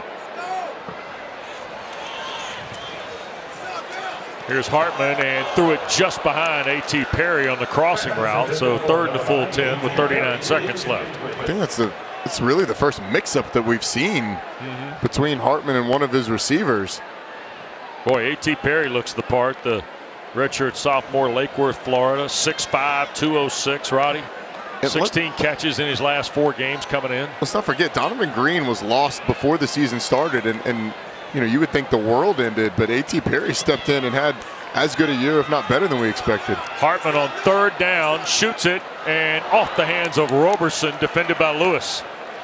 Jeremiah Lewis, the corner, going stride for stride with Ja'Cory Roberson. And again, this was a situation for Wake to be able to get a 2-minute like drive in a ball game. And so when you talk about coaching points going forward, I can promise you that this coaching staff for Wake Forest is going to pull up this drive and say, guys, this isn't it. This isn't the execution that we want at the end of half. I don't care what the score is. You got to go out and perform. So the snap, Mora puts it in play, and Blackwell going to let it hit, and it will get to the end zone. Deacons were trying to cover it, could not. So 23 seconds left, and Duke will have a chance here if they want to try and create something, and a couple timeouts. You know, Wes, I had the opportunity on this past Thursday to have a discussion about this with Matt Austin. Yeah. And one of the things that's so often misunderstood by college players, and misunderstood by me as well, is once you catch the ball on a punt, it's dead right there. Right. So in that situation, whoever it is for Wake Forest can catch the ball in the field of play with their momentum going into the end zone, and go into the end zone, and it's dead where they caught it. And so in that situation, you don't have to throw the ball back in the field of play. You don't have to make sure it stays there. As long as you have control of it, it's like a catch. It's down right there, then you go in the end zone, and it's fine because wherever you caught it, that's where the ball was down. Handy information to have Matt Austin aside, isn't it? Absolutely. I mean, I had no clue of that, and we played it, but that's the rule. It's like a catch on those punts. Mateo Duran had a carry. He's over 100 yards in this first half for the Blue Devils, 103 yards on 16 carries, but it's been all Sam Hartman and Wake Forest in the opening 30, Roddy. Certainly has. 255 for Hartman through the air, 72 on the ground, 2 touchdowns through the air, 2 on the ground. This Wake Forest offense, with the exception of just a couple of drives, has really been clicking on all cylinders. Well, Dave Clawson has got to be pleased with the way his club has played here in the first 30 minutes in Winston-Salem, and he joins Taylor Davis. Thank you, Wes. All right, Coach, a stellar first half for your quarterback, Sam Hartman. 2 touchdowns on the ground, 2 through the air. What can you say about the way he's leading your offense? I mean, we're playing well. We're playing well on defense, too. I'm just upset we left points on the board there. We dropped an easy one in the touchdown, and then the best kicker in the country missed a chip shot field goal. But we're playing good on defense. We're getting off the field on 3rd down. We just got to come out and play a solid second half. Thank you, Coach. Thank you. All right. Stay tuned. Jordan Cornette next from our ACC Network studios. Full review of the day, including an electric first half for number 10 in the black helmet. 28-0 Wake at the break.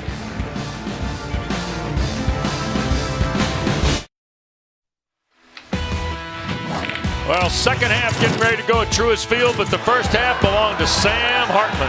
Roddy? Yes, it absolutely did. It started early with a touchdown pass to Ja'Cory Roberson, and then he showed the wheels. Duke in man-to-man coverage, not accounting for the quarterback.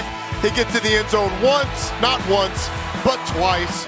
And then again through the air to Keyshawn Williams. Had another one in the end zone, dropped as well. So could have easily been 5 total touchdowns for Sam Hartman in the first half. But as is, these are the numbers. He's been absolutely fantastic in this Wake team, up 21-0, having left some points on the board as well in the first, on the field as well in the first half. Dave Clawson was quick to add that with Taylor Davis going to the locker room. So Deacons will watch Duke handle it first. And if you're David Cutcliffe, you are 6 quarters now without any points, Roddy. Yeah, and you just want something positive to go for you on either side of the football. I mean, this offense has been stuck in neutral when they've had their opportunities. They've missed them. A missed field goal last week, a missed 4th down conversion down near the goal line this week. Absolutely crushed them. Freshman Samir Hagens will watch it bounce away.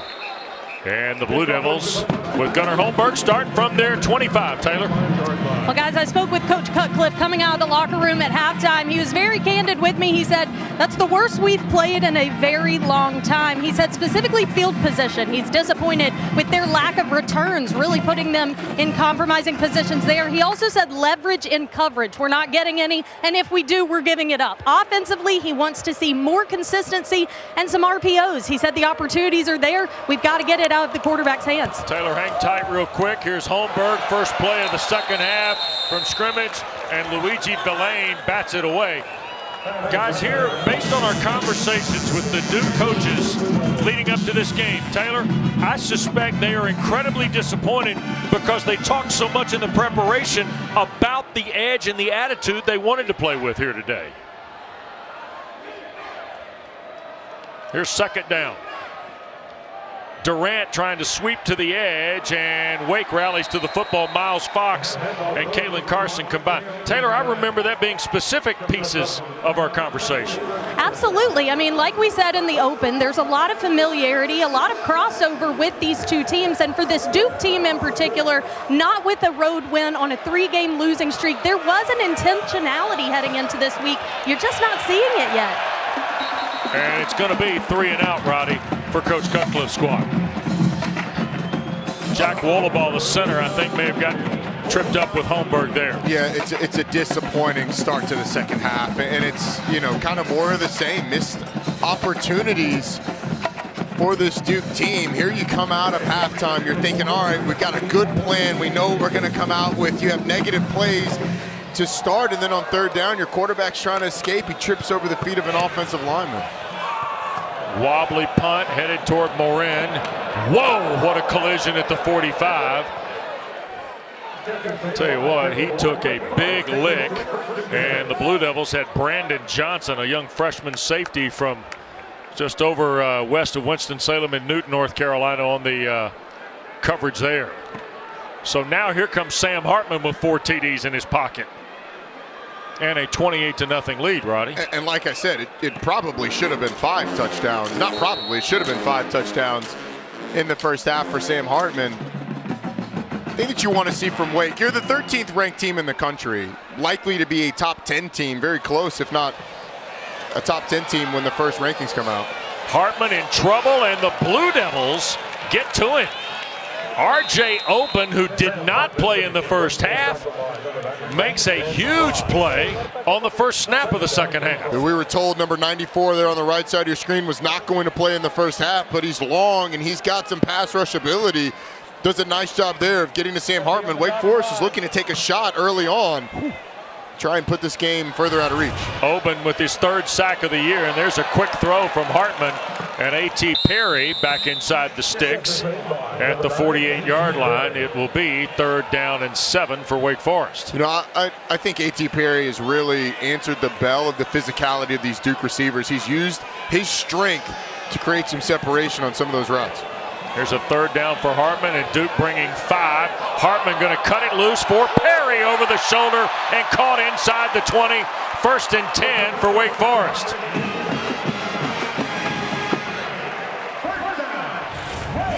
This time, he doesn't use the strength. He uses the quickness off the line of scrimmage, the technique, holding his line and then falling away. It's a great throw by Sam Hartman, taking him towards the sideline, away from the defensive back, and a nice catch for A.T. Perry, who we were told, you know, kind of favors himself like one of those gas stations. Well, and guess what? Christian Beal Smith scores standing in the end zone on the first play after it.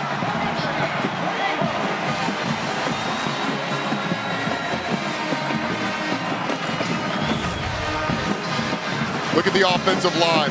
Everybody latching on. A nice seal on the outside by Devontae Gordon on R.J. Oben. And it's a wide open lane for Christian Beal Smith.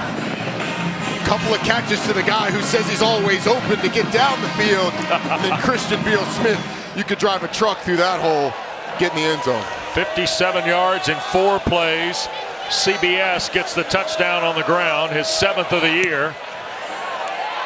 And the point after makes it 35-0. One is hard to handle, and he knew he was going in the end zone when he turned the corner. Big lead for the home team.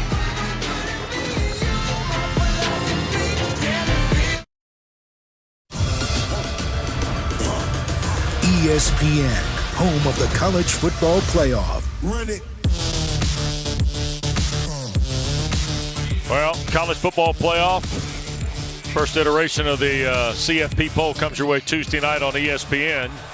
I'll be interested to see where the old gold and black falls. I will too, and you know, I've kind of been hinting at it a little bit today. I think Wake's got a pretty good shot to be in the top 10. I do. Michigan losing to Michigan State today. How far do they drop? Iowa losing. They'll be out of the top 10. Whoa! Excuse me.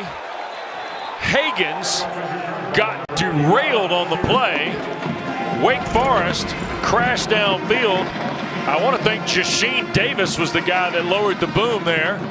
They've got 2 number 30s listed. It was Marshall, I beg your pardon. The other number 30, Amani Marshall, a freshman from here in Winston-Salem, dropped the boom. There is the remaining schedule according to the Football Power Index. We'll come back to that in a moment, Roddy. I want some thoughts here. Yep. Here's Holmberg, first down throw, Bobo the catch, and Kalen Carson wrestling Jake Bobo after about a 5-yard gain. Well, here's the thing about the FPI that, you know, people get frustrated with it and blasted. I know someone in particular gets frustrated with it. Yes, you do. Yeah. But every morning at 7 a.m. here on ACC Network. Pull up a chair. Yeah, thank you. Boy, appreciate you playing the game there. Hear about FPI and how much he loves it. Durant stopped shy of the 25. All right, so about FPI. Well, in all seriousness, like you look at those numbers at North Carolina, first off, it's not a conference game, so it doesn't matter in terms of getting the conference championship. But there's things in there that are there all year. So preseason, rankings, preseason, the preseason inputs are still baked in there. Stuff like recruiting rankings and returning production. As you get a first down from Gunnar Holmberg. But the thing that it doesn't account for, number one, injuries. NC State ravaged on the defensive side of the football with injuries. That's not baked in there. That'll be a big test tonight, by the way, against Louisville. It absolutely will. And number two, it doesn't account for the fact that this is an experienced Wake ball club that's played in close games. So, to be honest with you, I think the better measure would be to ask Vegas. How would they see Wake Forest down the stretch? Because I would imagine against Carolina, they'll be favored. Against NC State, they'll likely be favored. Against Clemson, we'll see. I mean, Vegas hasn't quite figured Clemson out this year. But I'd imagine they've got a pretty good shot to be favored in the rest of those games. I want to come back to you, though, about the committee. Not RPI, not FPI, not strength of schedule, not, Vegas. Yeah. I want to come to you about the committee here in a minute. Second down long, Holmberg shoots it. That's Harding the catch. Daryl Harding was a guy who was sidelined, and the ball popped out. The Deacons scramble for it. Does Wake have it, or did Duke recover? It looked like Van Lin, the Pitt transfer, might have fallen on it, and I believe he did. Daryl Harding, his first catch. He's another guy that missed the first half. He does a nice job of securing it and then just takes 1 hit, 2 hits, 3 hits. Wow. Eventually popped it out. Mustafa has been around the ball a lot out of the Deacon secondary. Holmberg shoots it middle of the field. Dalmolin, the tight end, was the intended receiver. Okay, Roddy, back to the committee. You and I sat in that room in the mock situation a couple of years ago. We looked at all the kind of variables that go into sorting this out. I think one of the things about Wake Forest will be interesting with that committee is how do they get grouped? Yeah. Who are their peers in evaluating that pool of teams. Yeah, well, it's going to be, so they kind of do it in groups of 3. It's going to be, you know, the Michigans, you know, those teams that are kind of sitting at the edge of the top 10. Even in Iowa will likely be in that conversation even after losing last week, or excuse me, this week. But the thing that's going to hurt Wake is you're going to get a review for targeting here. The thing that's going to hurt Wake is when you pull up those stats defensively, their defense is going to rank at the bottom of the teams being considered because of what you gave up to Army, what you gave up to Syracuse. So we'll see. We step aside, under 10 to go into third, under review for a potential targeting next.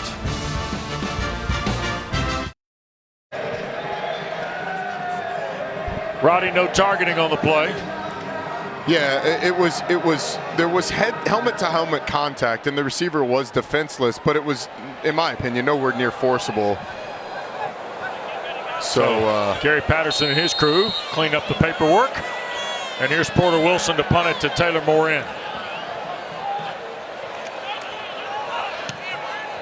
Boy, Wilson hammers another one. Back to the 11. Boy, Morin guts there, Roddy. He makes the catch and then tried to advance it and gets nothing from a 55-yard punt by Porter Wilson. Take me through this, Roddy. So the reason they stop it is because of what you're going to see. And you see DJ Taylor makes contact with the helmet of Nicky Dalmolin, but there has to be forcible contact to the head or neck area. That contact was incidental.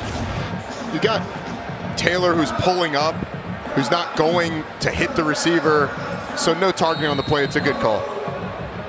So here is Hartman, 9:47 to go in this third period. Justice Ellison has come on. Saw him briefly. Hartman's got a 300-yard game for the 10th time in his career, by the way, on 19 of 30.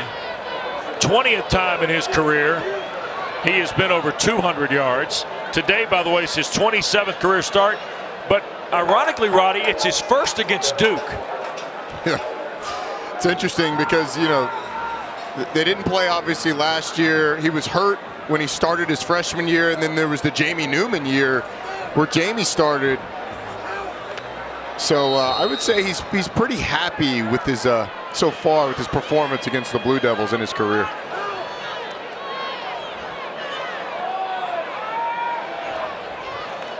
First and 10, Ellison around the edge and flag down as Ellison takes off into Duke territory, out of bounds at the 30.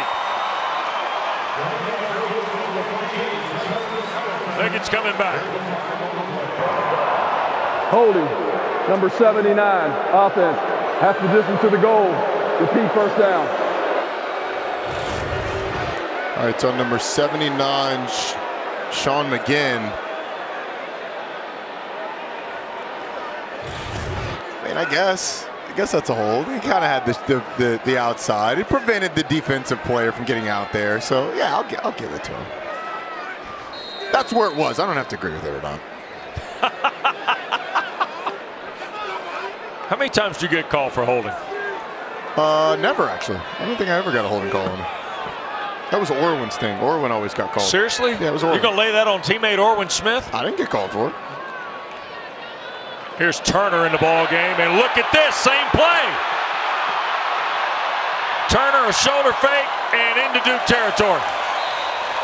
Wow. Nate Thompson saves the touchdown. How about them going back to the well, though? You just go to the same split zone, and it's out the front door again. Almost the exact same place. Wake Forest saying, all right, you couldn't stop it the first time. Let's run it again. And again, here's Turner dancing through and stopped at the Blue Devil 40 after the career-long run for Christian Turner, the Michigan transfer. Shaka Hayward the stop there. Run it again. I mean, line up, almost the exact same formation, inside zone with the tight end coming across, seal the backside, doesn't need to, stays front side, he's able to cut it up, get a good game. Hartman rips it. That ball's caught. Jamal Banks, another one.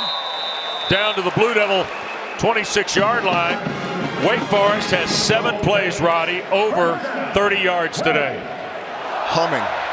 I mean, you know, it's not quite the explosive performance that we saw last week, and that they've almost equaled the length of time that they were on the field in that entire Army game, and it hasn't been sharp the entire time, but they have moved the ball almost at will today. Hartman, a bit of a change, and here is Ellison, and he will push it to about the 23. David Cutcliffe and Dave Clawson. Great respect for these two programs, Roddy. We talked about it during the week, visiting with each coach. Here's Hartman, and a sack. And that time, Mausi fights his way through for the second time they've gotten to Hartman here in the third quarter. There's Coach Cut. Duke creates the pressure and is able to bring down Hartman, something that they haven't been able to do a lot in this game. But third and longs, getting off the field has been tough for this Duke defense today. Wake 8 of 11 on third downs so far. A dozen to go for the first. That's Keyshawn Williams in motion. Hartman guns it. Williams the catch, and he will have the first down at the 15. Lummy Young the tackle, and he is slow to his feet. This is a team that goes with so much man-to-man coverage. When they go to zone, there's sometimes just not the feel from that second level. There's a lot of open spots in the middle of the field. There they go to it. Wake Forest is able to find it, convert a third and long. Here's Hartman with time. Back throw, and tried to get it to Stewart. Boy, pretty good play by Blackwell in coverage. I thought he might have gotten there a little bit early, but nonetheless was blanketed all over. Good coverage downfield. Sam Hartman actually had more time in the pocket than he thought he did. Yeah, ball behind Stewart anyway, so it doesn't matter. Second in the full 10.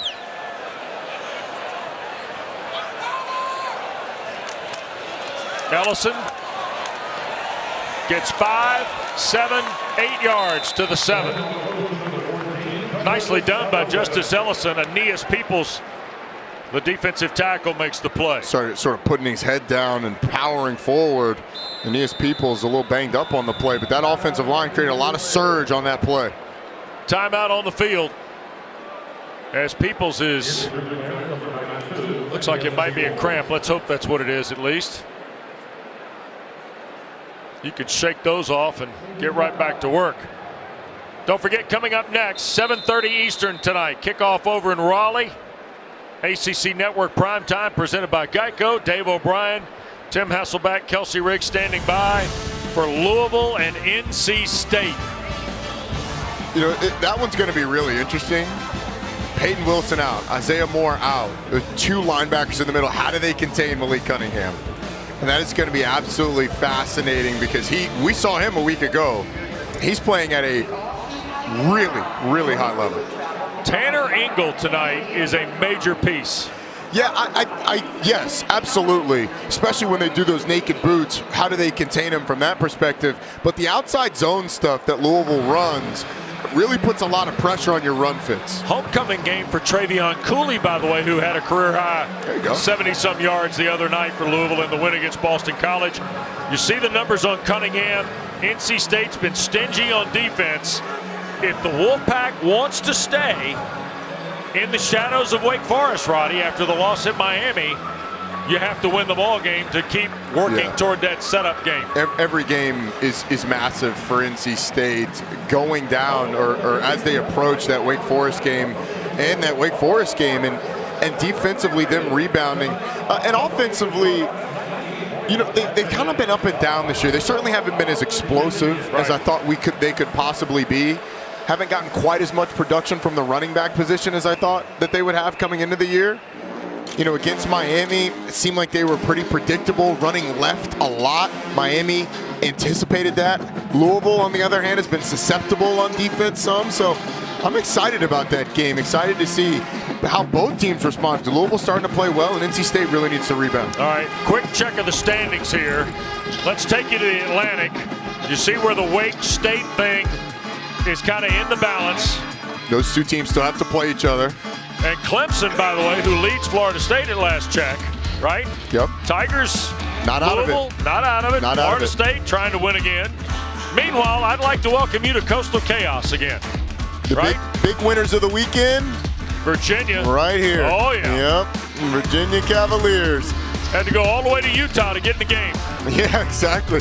But, you know, Pitt losing to Miami. Virginia's still to play Pitt.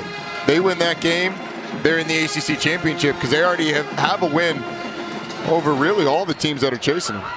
Wake Forest came into the ball game today, 13 of their last 22 on third down.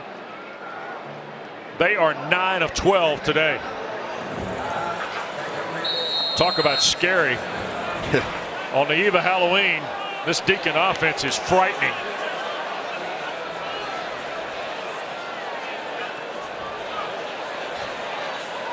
Sam Hartman. And the Deacs waiting. Clock running, plenty of time on the play clock. Yeah. They're just kind of taking their time with the play clock winding and the third quarter clock winding. Yeah, shorten the game a little bit. 3rd and 2. Hartman against pressure and overthrows Keyshawn Williams with Stinson covering for the Blue Devils. And Nick Skiba will come on, try and start a new streak. Yeah, that pressure didn't get to Sam Hartman in the sense of hitting him or sacking him, but the pressure forced the high throw, not able to follow through and to try and throw it over some bodies, and it sailed high. 26 yards for Skiba. Same distance as earlier. 2 less. Oh, okay. And less fanfare before the kick.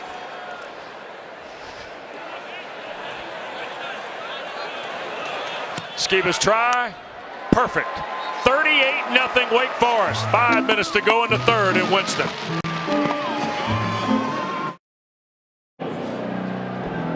$38-0 to score here in Winston-Salem. Nick Skiba has added the field goal, his 13th of the year. And the Deacons continue to add to the tally on Duke. Mora's kick, and Higgins will step back into the end zone. Duke will scrimmage from its 25.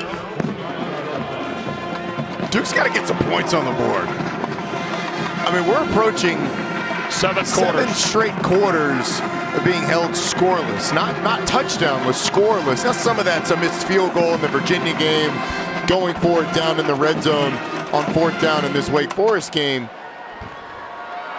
But golly, when you're not scoring points on offense, it is demoralizing for your team. David Cutcliffe's team has kind of hit a drought. Only 4 touchdowns in their last 15 quarters, Roddy. And closing in on 7 quarters straight without a score.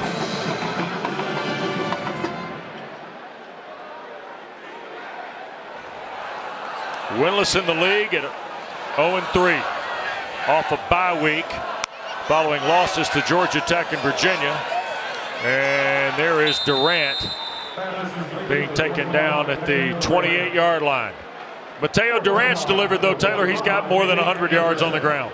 Yeah, absolutely. You know, I was thinking about what you just said, how demoralizing it is at this point. And Coach Cutcliffe told us this week, it's not a mental issue. It's not a confidence issue. It's been physical. They went back to fundamentals this week, footwork, and hoping that changes the game. What he's looking at right now, junction points, like I said at halftime, leverage. I mean, the physical aspect of this team, especially when you look at the athletes that Duke always gets, it's just not showing itself on the field. No. And Roddy, at least people perplexed, right? And look, I love Coach Cutt and respect his football opinion as much as anybody. He knows this team much better than I do, but I would argue it is a mental thing as well. I mean, the penalties, the overall mistakes, the sloppiness that they've played with. The turnovers, that's a physical, I mean, that's a mental thing. That's an attitude. Here's the punt for Morin. And he'll fair catch that one right around the 20-yard line. Hey, don't forget the ACC Network's your home for fall championships. Tomorrow we start coverage of the women's soccer. First round from Cary on the ladies' side. And then Wednesday night we pick up coverage of the men's soccer first round. 6 and 8 o'clock both Sunday and Wednesday on the pitch. And then field hockey quarterfinals Thursday on campus. All right here on ACC Network and the ESPN app. How much of that, much of the fanfare around the cross country championships you catch yesterday? You missed out on a big show with your name on it. I saw.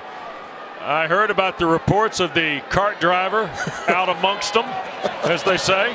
Passing out Halloween candy. Apparently. By the way, Eric McLean deserves accolades for being a part of that fray yesterday, doesn't he? Yes, he does. Yeah. Excellent camera work by Mac. Oh yeah, operating with the iPhone FaceTime hookup. My partner in crime was, in fact, the cart rider for the cross country championships, as he said he would be. Year and a half ago. I don't know if I've ever seen someone happier than when Pac was driving around on that golf cart. And he had to go to South Bend to do it. By the way, congratulations to NC State's women and to Notre Dame's men on capturing those championships. There's a catch, and Roberson back in the game. And this is all you want to see from number 5 against Jalen Alexander for 19. Such a tough matchup in the slot. A guy that's 6'1" with excellent ball skills, goes up in the air, uses his body to shield Alexander away from the football, makes the catch. Sam Hartman taking a little bit of a push there at the end, still able to deliver the football accurately. So Ja'Cory Roberson with another big catch. 1st and 10 to 39, final 2:20 of the third.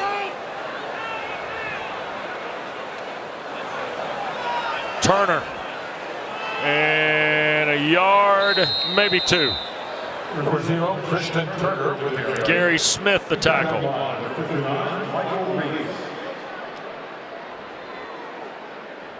So at the 41, it'll be 2nd down and 8. You know, Taylor mentioned the athletes that Duke has been getting in the Duke team, and talking to Wake Forest, they stress the fact that, look, Duke's got a lot of guys that we wanted. We got a lot of guys that we recruited. And so for Wake to come out and perform the way they did, their team certainly has listened to the warnings that their coach put out there. Turner trying to get to the corner again. Blue Devils do a good job, and boy, Hayward polished it off after Jeremiah Lewis set him up. Chaka Hayward, one of those guys that looks the part, certainly has a future at the next level. Also got a look here at young guy Ahmad Craig, another former Buford Wolf from outside of Atlanta making the play. And one of the great programs in the Atlanta area. The list is long and distinguished at the next level from Buford. Yes, sir, it is. Yes, sir, it is. Another 3rd down. Wake's been so good here. Looking for those matchups, find him. You got A.T. Perry and Ja'Cory Roberson at the bottom, Taylor Morin to the top. There's a Hartman lob, and this is A.T. Perry at the 20 and pulled out of bounds by Johnson.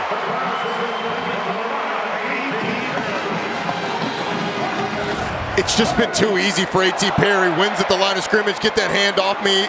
A little shot to the shoulder of Leonard Johnson, and then it's all speed down the field. It's a great job on the route, especially when he's about to create that separation. Jam that arm into the shoulder of the defensive back, stuns him. That's how you get wide open. That's coaching, that's repetition, that's practice, that's understanding. Those are his ninja moves, Wes. Let me tell you, we're going to go to quarter 4 on another great catch from A.T. Perry. And you can believe the hype about number 9. Absolutely. Number 13, Number 13 is rolling on homecoming Saturday in Winston-Salem. 4th is next.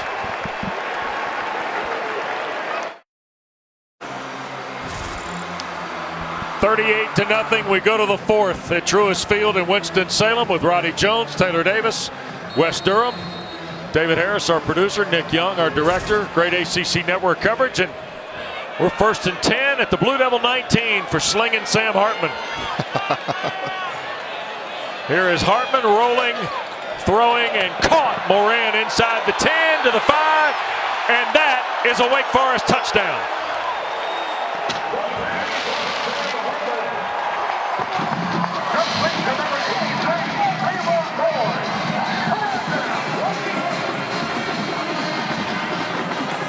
Taylor Moran does such a good job on this of leaning into the defender as he gets to the top of his stem and then breaks away, creating that separation. Once again, Sam Hartman with the timing, able to get away from Jeremiah Lewis, up the field into the end zone. Wake Forest touchdown, and they keep rolling.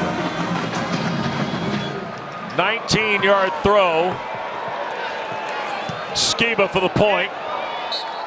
45-0. We are 8 seconds old in quarter 4 in Winston-Salem, and number 13 in high gear.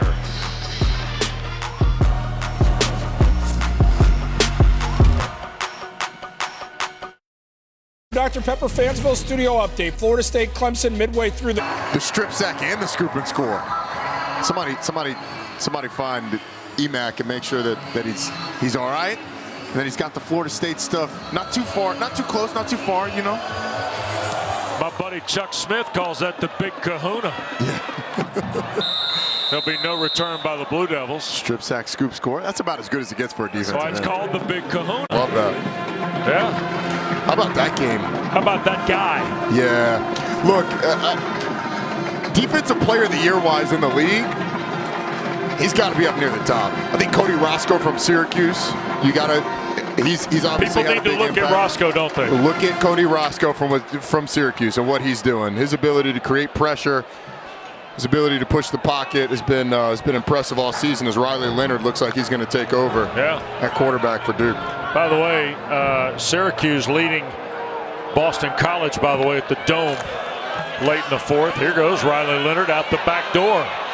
And boy, he got chopped down. Kalen Carson or Zion Keith. That's 28. That is Zion Keith.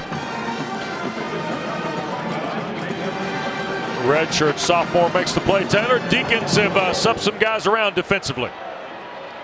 Well, guys, you know, down here on the sideline, I've actually noticed, I would describe it as a sigh of relief for this Wake defense. I mean, we talked with the coaching staff, and they were candid about the fact that that Army game last week was not their best showing defensively. We talk a lot about this Wake offense, but this defense really wanted to step up today. Coach Hemphill told us a lot of the guys individually came into his office this week saying, hey, we're turning the page. We're going to get ready for Duke. They're all very communicative down here on the sideline, even with a very comfortable lead. They wanted to right that wrong today. Lyle Hempel going to work. He's even got the get-back guy with the clutch on the jacket. Here's Leonard across the middle, offline. He was looking for Eli Pancol, and Duke will punt it. It was a great point by Taylor on that Wake defense, and the sigh of relief portion of it. This is a defense that a week ago, 3 players over 90 yards rushing for Army.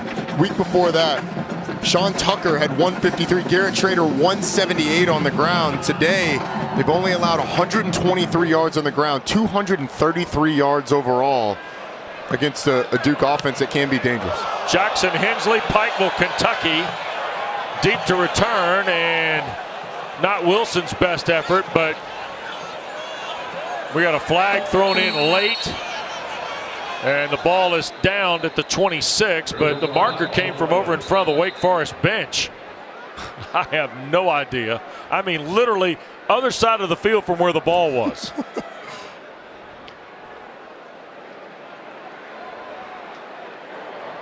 During the kick, holding, number 29, return team. That penalty will be enforced 10 yards from the end of the kick. First down. All right, that'll get us to break. A minute old in quarter 4. Wake Forest in control on Duke. I've taken the handoff from West, pressed the line of scrimmage, gotten out the backside. Now we're going to take a look at our Arby's running back spotlight. And it has to be, oh Lord, see, I told you, press the hole, get over. All right, let's go. Had no idea that was coming. Wes, I thought you should have told me. You should have set me up for this. You were the one to grab the card, said you wanted to read I thought we were going to go to a good running back. I mean, you guys just threw up pictures of me. I was getting ready to talk about Christian Beal-Smith and Christian Turner and Sam Hartman. I wanted Sam Hartman on that. Sam Hartman has been replaced by Michael Kern, his 9th career appearance. Sorry to America. As the Deacons start to move the ball, and Quentin Cooley from Southern Nash High School, Julius Pepper's alma mater, gets his first carry, his 8th of the year. There is Michael Kern, 19 of 33 in his career, 303 yards and a touchdown 2 years ago against mighty Elon for Michael Kern. That one hurt, didn't it? Yeah, it did. Yeah. 45-0. Wake Forest is kind of set the starters to the side here, Roddy. I see a couple different guys in there in the offensive line. Some changes have been made. Luke Pettibon's come in at center. He's a freshman. And that is Cooley trying to get to the edge. Tackled by Isaiah Fisher-Smith, sophomore from over in Greensboro for the Blue Devils. You got Nick Sharp out there at right tackle. Yep. CJ Omonis there at right guard. You already mentioned the center position. Let's see, get some other numbers there for you. 68. That is Thomas Grippo. Thomas Grippo there at left guard. And Cameron Height has come in at tight end. Well, since we're calling out the backup offensive line, I gotta give a shout out to the starters. Zach Tom at left tackle, Sean McGinn at left guard, Michael Juergens at center, Lloyd Nagasam Naya at right guard, Devontae Gordon. Those guys were excellent today. There's a throw and a catch. That's Cameron Height, and the ball popped loose, and it is Duke's ball on the turnover. Blue Devils recover it. And the recovery was made by Tony Davis in the secondary. Recovery by Duke. 1st and 10. So it looked like Hyde had made the catch here. And then when he worked his way upfield, it got punched out by Ryan Smith. Ryan Smith. Yeah, I mean, you got to secure the football there, big fella. Cameron that will Hyde. not make the 8th-year coach of the Deacons happy at all. No, it will not. I mean, look. Smith puts his hand on the football, but it's a pretty weak punch. All in all, you got to secure the ball. Best starting spot of the day for the Blue Devils. And here is Leonard trying to keep it to the boundary side and helped out of bounds. Taylor, look out now. Coming your way. Marker down. She's got the Concords on. She can get out of the way. Holding. 63. Offense. Penalty call. 10-yard penalty. Repeat first down. Jacob Monk. 63. Offense. I think, was that play running right at Taylor, by the way? It was, yep. She's down there around the 10-yard line.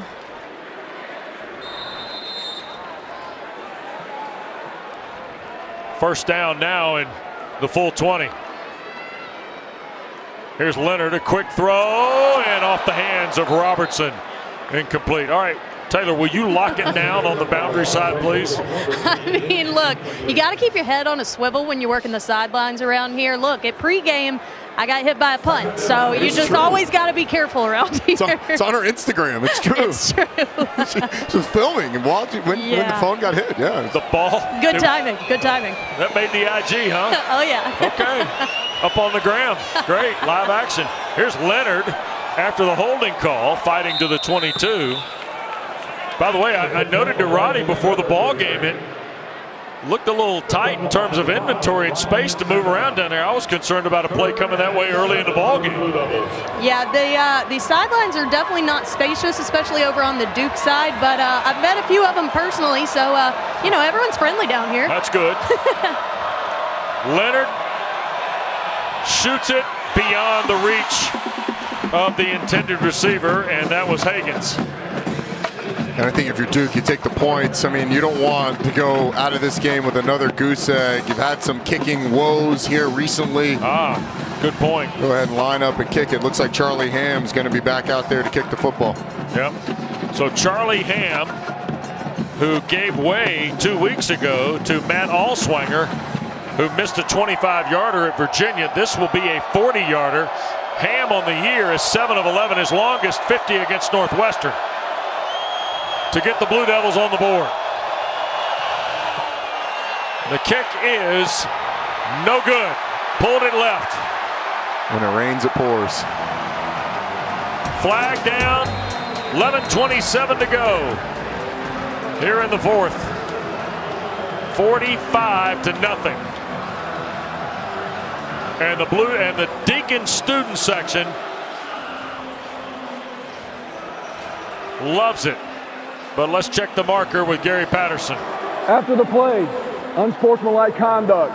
Number 95, Wake Forest. It'd be first down for Wake Forest after half the distance enforcement. 1st and 10. That is number 95's first unsportsmanlike. Away we go, back after this.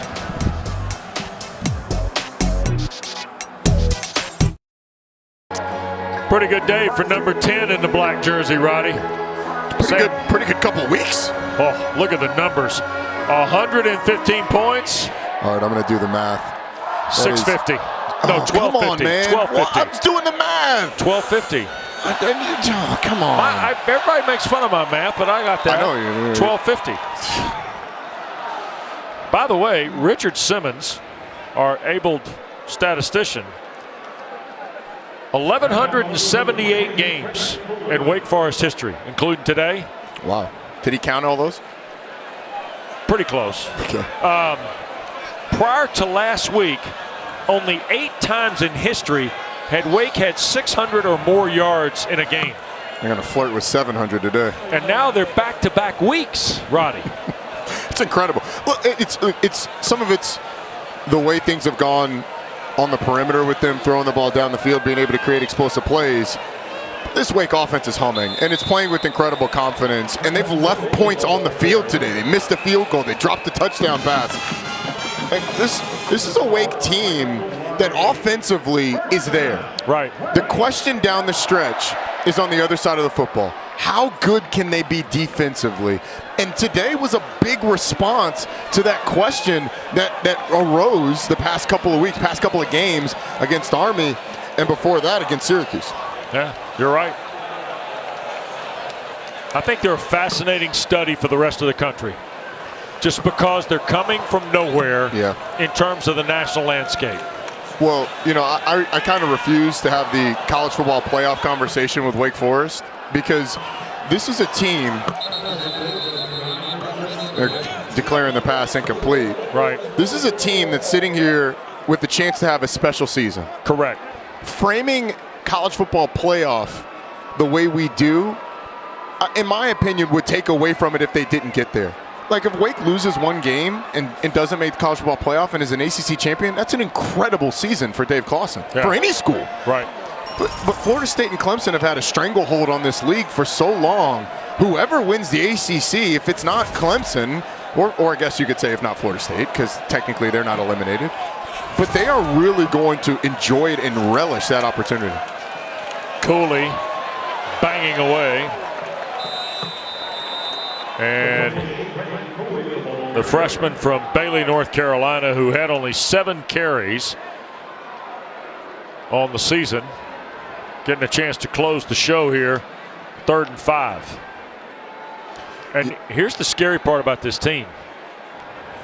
They are old, but they're not old as in leaving. Yeah. They're old as in like redshirt sophomore old. Yeah. Redshirt junior old, right? This thing at Wake Forest is built to last. Yeah. And that is a credit to the vision and the discipline of Dave Clawson and this coaching staff. There's going to be an incomplete pass. It looked like Jamal Banks was hand fighting with Dominic Long over in front of the Blue Devil bench, and thought for a moment we were going to get a flag, and we didn't. There's a lot of physicality and going back and forth. Yeah, it's probably pass interference. It probably is. But before we get off the topic of this thing built to last, Wes, you know, Dave Clawson early on redshirted guys that could help him so that they could get old, stay old, especially the positions that they needed. Right. But John Curry, the athletic director, and the support staff have done an excellent job of infusing financial support in this program. They're going to have spent over $100 million on athletics facilities when their latest project is complete. Well, you're right about that. We will touch on it when we come back. A huge announcement yesterday off the field concerning Wake Forest football when we continue from Winston-Salem in a moment.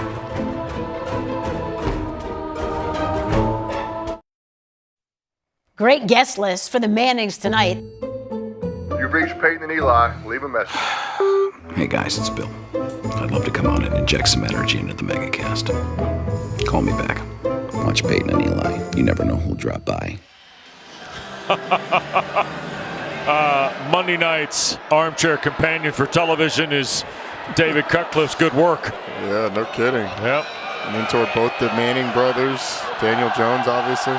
Yep, Riley Leonard getting some reps here as we get to the 47-yard line on the run. And tell you what, nobody has seen it and been through it and is able to process it in the right way and respect the game and the discipline it takes to do what it takes to be successful, quite like David Cutcliffe has.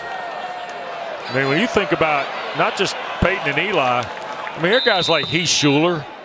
Yep. I mean, Thad Lewis, right? Sean Renfrey. Anthony Boone. Yeah. All sorts of guys that have come through the Cutcliffe school. Yeah, and look, David Cutcliffe's programs have always done things the right way, and it's not going their way right now, and, you know, it hasn't really for a couple of years.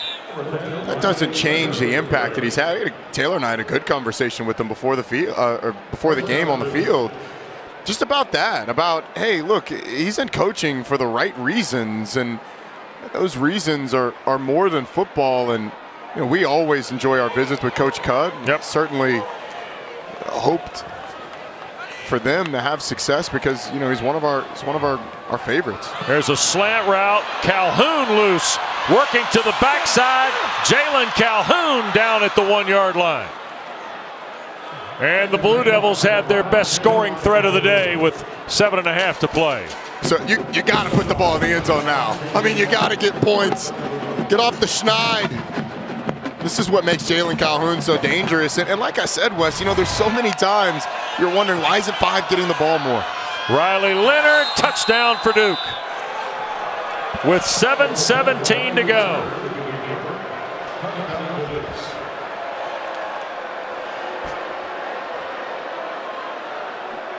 A 2-yard run for Leonard and his first collegiate score. Was Riley Leonard on the ground? The speed, the power, was that on the scouting report? I'm not sure we got that on the scouting report. Do you have that on the scouting report? Tell you what, Leonard punched it right in. 5 plays, 69 yards in 1:45. And a good delivery to Jalen Calhoun on that long play as well. Yep. And the point by Charlie Ham is good, and the Blue Devils on the board. Coke Zero Sugar and Wendy's, proud supporters of college football, the best combo ever. See, I don't know. Again, we had this discussion last week. I mean, yeah, sure, Coke Zero is good to drink with your fries, but I'm telling you, go with the Frosty. To dip the fries in? Yeah. No, not this week. Sorry. Come on, man. I mean, I'm telling you. Here, we'll do it next week. I'll take you to Wendy's. We'll get you the fries. And the Frosty. We'll get you the chocolate Frosty. And we dip it in. We'll dip it in there. All right. There you go. The hot and crispy fries are legit now. Yeah, and then I get the Frosty off the dollar menu. There we go. Although inflation, I think, has crept in. I think it's like $1.29 now. Taylor, do you get the Frosty and the fries? Okay, no, I don't like to mix hot and cold like that, but this is week 2 that we've had this debate on the air, fellas, and I just think that we really need to make an effort to fix that. Yeah. And also, you two were chowing down on some peach cobbler while we were here, so I don't know why you're talking about Frosties. Great point, yeah. Roddy went to... Wes took me to the famed Lexington barbecue. Mm-hmm. Yeah. I heard great things. Yeah. You know, I feel like I've been inducted in a way, or brought in a way, ACC food that I hadn't in the past. Lexington barbecue. We hit Putters. We did. Hey, Salem. let me thank Matt and the guys at Putters last night. Took care of us. Putters was nice. We had a good time. By the way, Jacory Roberson, Luke Masterson, Nick Skiba, all recommended putters. Those guys popping up on Packer and Durham, their recommendations did not get let down. Chris Mack, by the way, the Louisville coach, said in his days as an assistant here, it was the chicken teriyaki salad he would go for at Putters. By the way, Syracuse 21, Boston College 6. That's now a final. Clemson has gotten a couple of Will Shipley touchdowns to lead Florida State. Roddy, in the Syracuse game, Sean Tucker. Want to guess how many yards today? Well, you updated me at like 120, and that was in what, the first half or something? Yeah, huh? How many did he go for? Sean Tucker finished with 207 today. You know, we've kind of written off the ACC Player of the Year conversation, or we did. If Kenny Pickett keeps playing like this, it's going to be Kenny Pickett. But Brennan Armstrong and Sean Tucker. Whoa. I'd add 10 in the black helmet. And Sam Hartman. There we go. Need to be in the conversation. Absolutely. And look, it's not to take away from what Kenny's done this year. He's been incredible. Kenny Pickett threw for 500 yards today. This week. And it's no slight to him. But Brennan Armstrong has been fantastic. You've seen what Sam Hartman's done the past couple of weeks. And I'm not sure Sean Tucker hadn't been the best player in the league. Syracuse is now 1 win away from bowl eligibility. Tell you. Here is Cooley again on a second down play. It'll be third and about 2. Larby, the defensive tackle, made the stop. There's Michael Larby, young man from Sun Valley High School. Had a half dozen tackles last 4 ball games. He's getting more reps as a junior for that defense Matt Guerreri's got. I'm going to play a look ahead here a little bit. Syracuse, by the way, has a bye week before they resume action. Okay. Next week's schedule, the North Carolina-Wake Forest game, again, we're not going to be able to say this enough, is a non-conference game. Why? Why is it why are we having to do that non-conference? Well, because we got to get that fixed. A couple of years ago, before all this started to evolve, actually, I thought Bubba Cunningham and Ron Wellman, who was John Curry's predecessor here, did a really smart thing. It's very smart. Wake and Carolina were not playing in a typical rotation as they were in older days, and both were looking for non-conference games. Both needed non-conference games. So they elected to schedule it, and you know what? I feel the same about Duke and NC State if they would ever kind of come to synergy on that. Completely agree. And look, Jim Phillips is fairly new on the job. There's a lot of things he's going to enact. Like, we got to fix that. Yeah. Carolina and Wake shouldn't be having to schedule non-conference games to play each other more than once in a blue moon. Amani Marshall around the edge, first down, and into the bench.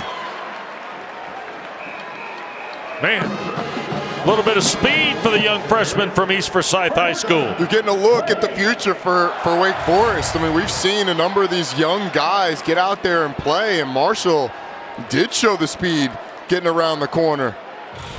So much so that he almost tumbled over the Duke bench, almost knocked it over. We showed you those scoreboard earlier. Virginia Tech at 2-2, Roddy. Yeah. 4-4. Yeah. Friday night at Boston College next week. It's not often we say this, but the race for bowl eligibility in the ACC for like 8 teams is going to be fascinating. Marshall again on the handoff from Michael Kern. And we get to the 4-minute mark here in this 4th period of play. Duke, by the way, will welcome Pittsburgh to Wallace Wade Stadium next Saturday. If I may, Wes? Yes, sir. That is not the group that you want to see coming in next week. Wow, no kidding. The Kenny Pickett's playing at an unbelievable level. We saw the issues that these Wake receivers gave the Duke defensive backs. And it's not like you're taking a massive step back when you talk about Pitt's receivers and Jordan Addison, Taysir Mack, Jared Wayne has come on. You got Lucas Krull in the mix. And a quarterback that's playing as well as anybody. Yeah. Quick throw and overfires on the intended receiver, Green. So Christian Green, who is young freshman from Ashburn, Virginia. There is Kevin Higgins, by the way. He is the wide receivers coach for these Demon Deacons. And Dave Clawson said earlier in the week, we think we've got the best wide receivers coach in the country. And be hard to argue. I was going to say, he's got a really strong argument. Yep. Like A.T. Perry, Jaquari Roberson, Sage Surratt, Kendall Hinton was a quarterback, Scotty Washington, back to Greg Dortch. Like, these are guys that are all ACC caliber players who, I mean, how many other teams in the league wanted these guys? Yeah. Look at the moves inside Marshall providing. Tell you what, Marnie Marshall doing a pretty good job of helping himself in the rotation. We've seen the three backs, Beal Smith, Ellison, Turner. We've now seen Cooley and Marshall. And enough there for Marshall to get a first down. I like Amani Marshall. Yep. 6'2", 220 pounds, showing the burst around the corner, showing some nifty moves. Yep. In there in the middle. Roddy, you mentioned the sustainability of this program. I don't want to get away before we say this. Yesterday, Wake Forest announced another big football facility improvement. Yep. Under the league gift of Bob McCreary, who has just been unbelievable with his philanthropic nature to Wake Forest athletics, and in particular football. Mr. McCreary yesterday, a lead gift of $20 million to a new football facility building. You see his name is already on the tower here. It's also on the video board in the end zone. He is in a small group. He is the lead of a small group of Wake alums that have done a phenomenal job of facility improvement. You and I we had an interesting conversation with Dave Clawson about this yesterday. And he said he had it happen a little bit at Richmond, certainly at Bowling Green. He said when you win, people will invest. And when they went to the bowl game in 16, he said that was the turning point for us. Now, they've got an indoor facility. They've got the practice fields. We saw those yesterday. An indoor facility that is as good as anybody's in the country. Absolutely. Operations building is coming. And here's the other thing. Dave Clawson said that the alignment at Wake Forest from Dr. Hatch to Ron Wellman, and now President Susan Wente. Dr. Susan Wente's just arrived from Vanderbilt. And, of course, John Curry's the athletic director that followed Ron Wellman here at Wake Forest. John played soccer in his undergrad days at Wake, and now back here as the athletics director.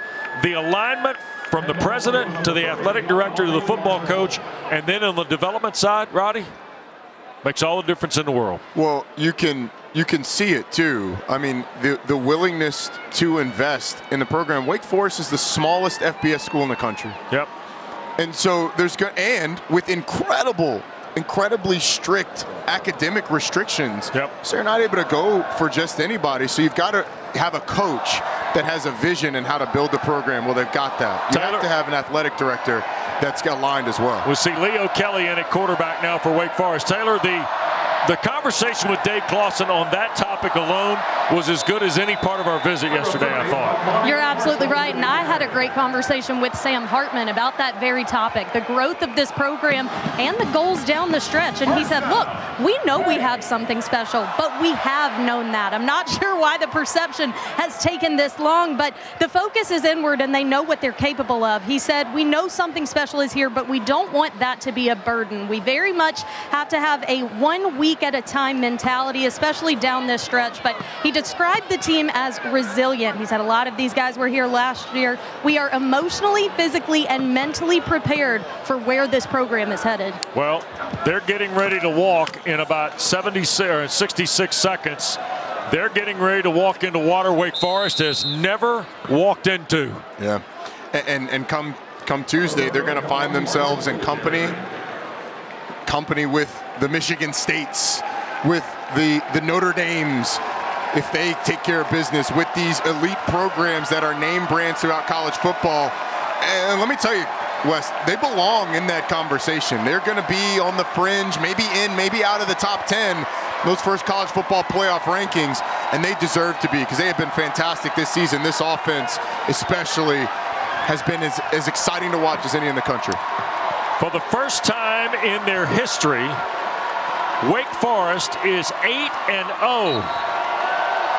A touch of the knee, and Dave Clawson posts win number 48 in Winston-Salem and 138 in his career.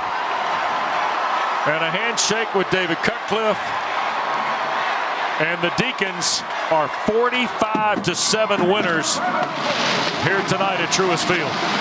It's a dominant performance, really, on both sides of the football. The offense continue where they left off.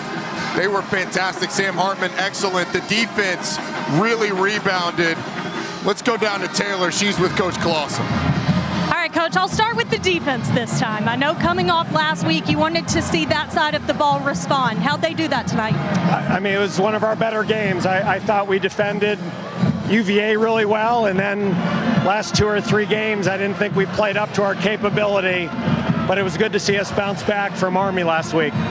Another game of over 600 total yards of offense. What can you say about the production on that side? I mean, we're playing well. We have good players, and we got good coaches, and they're doing a great job, and it's an ACC win. It's a Big 4 win in the state of North Carolina. These are big games, so really proud of our team, but we got a great challenge next week heading to Chapel Hill. For the first time in program history, an 8-0 start. How do you continue that momentum? Let's go 1-0 next week. Make it 9-0. There you go, Coach. Right. Congrats. Thank you. All right. Thanks to Taylor Davis. Thanks to Dave Clawson. Roddy, 8-0. 5-0 in the ACC. It's a non-conference game next Saturday at Kenan Stadium. Yeah, and Coach Clawson said something there that I want to emphasize even more, because we often talk about Wake Forest as sort of a good team, a disciplined team. They don't beat themselves. They have really good players, Wes, and we don't lead with that like we do with some other teams. This is a really talented football team that is playing at a really high level. Tell you what they've got. A high-level, high-powered offense. Absolutely, absolutely. And a defense that gained a lot of confidence. They're going to look to build on it against UNC next week. So Wake Forest is 8-0 headed to Chapel Hill. It was impressive here today. 45-7 is the final. Great to be with Roddy Jones, Taylor Davis. Thanks to David Harris, our producer, Nick Young, our director, and our wonderful ACC network crew. Wes Durham from the Twin Cities. Now we go off to the big fella, Jordan Cornette, and the guys at the huddle.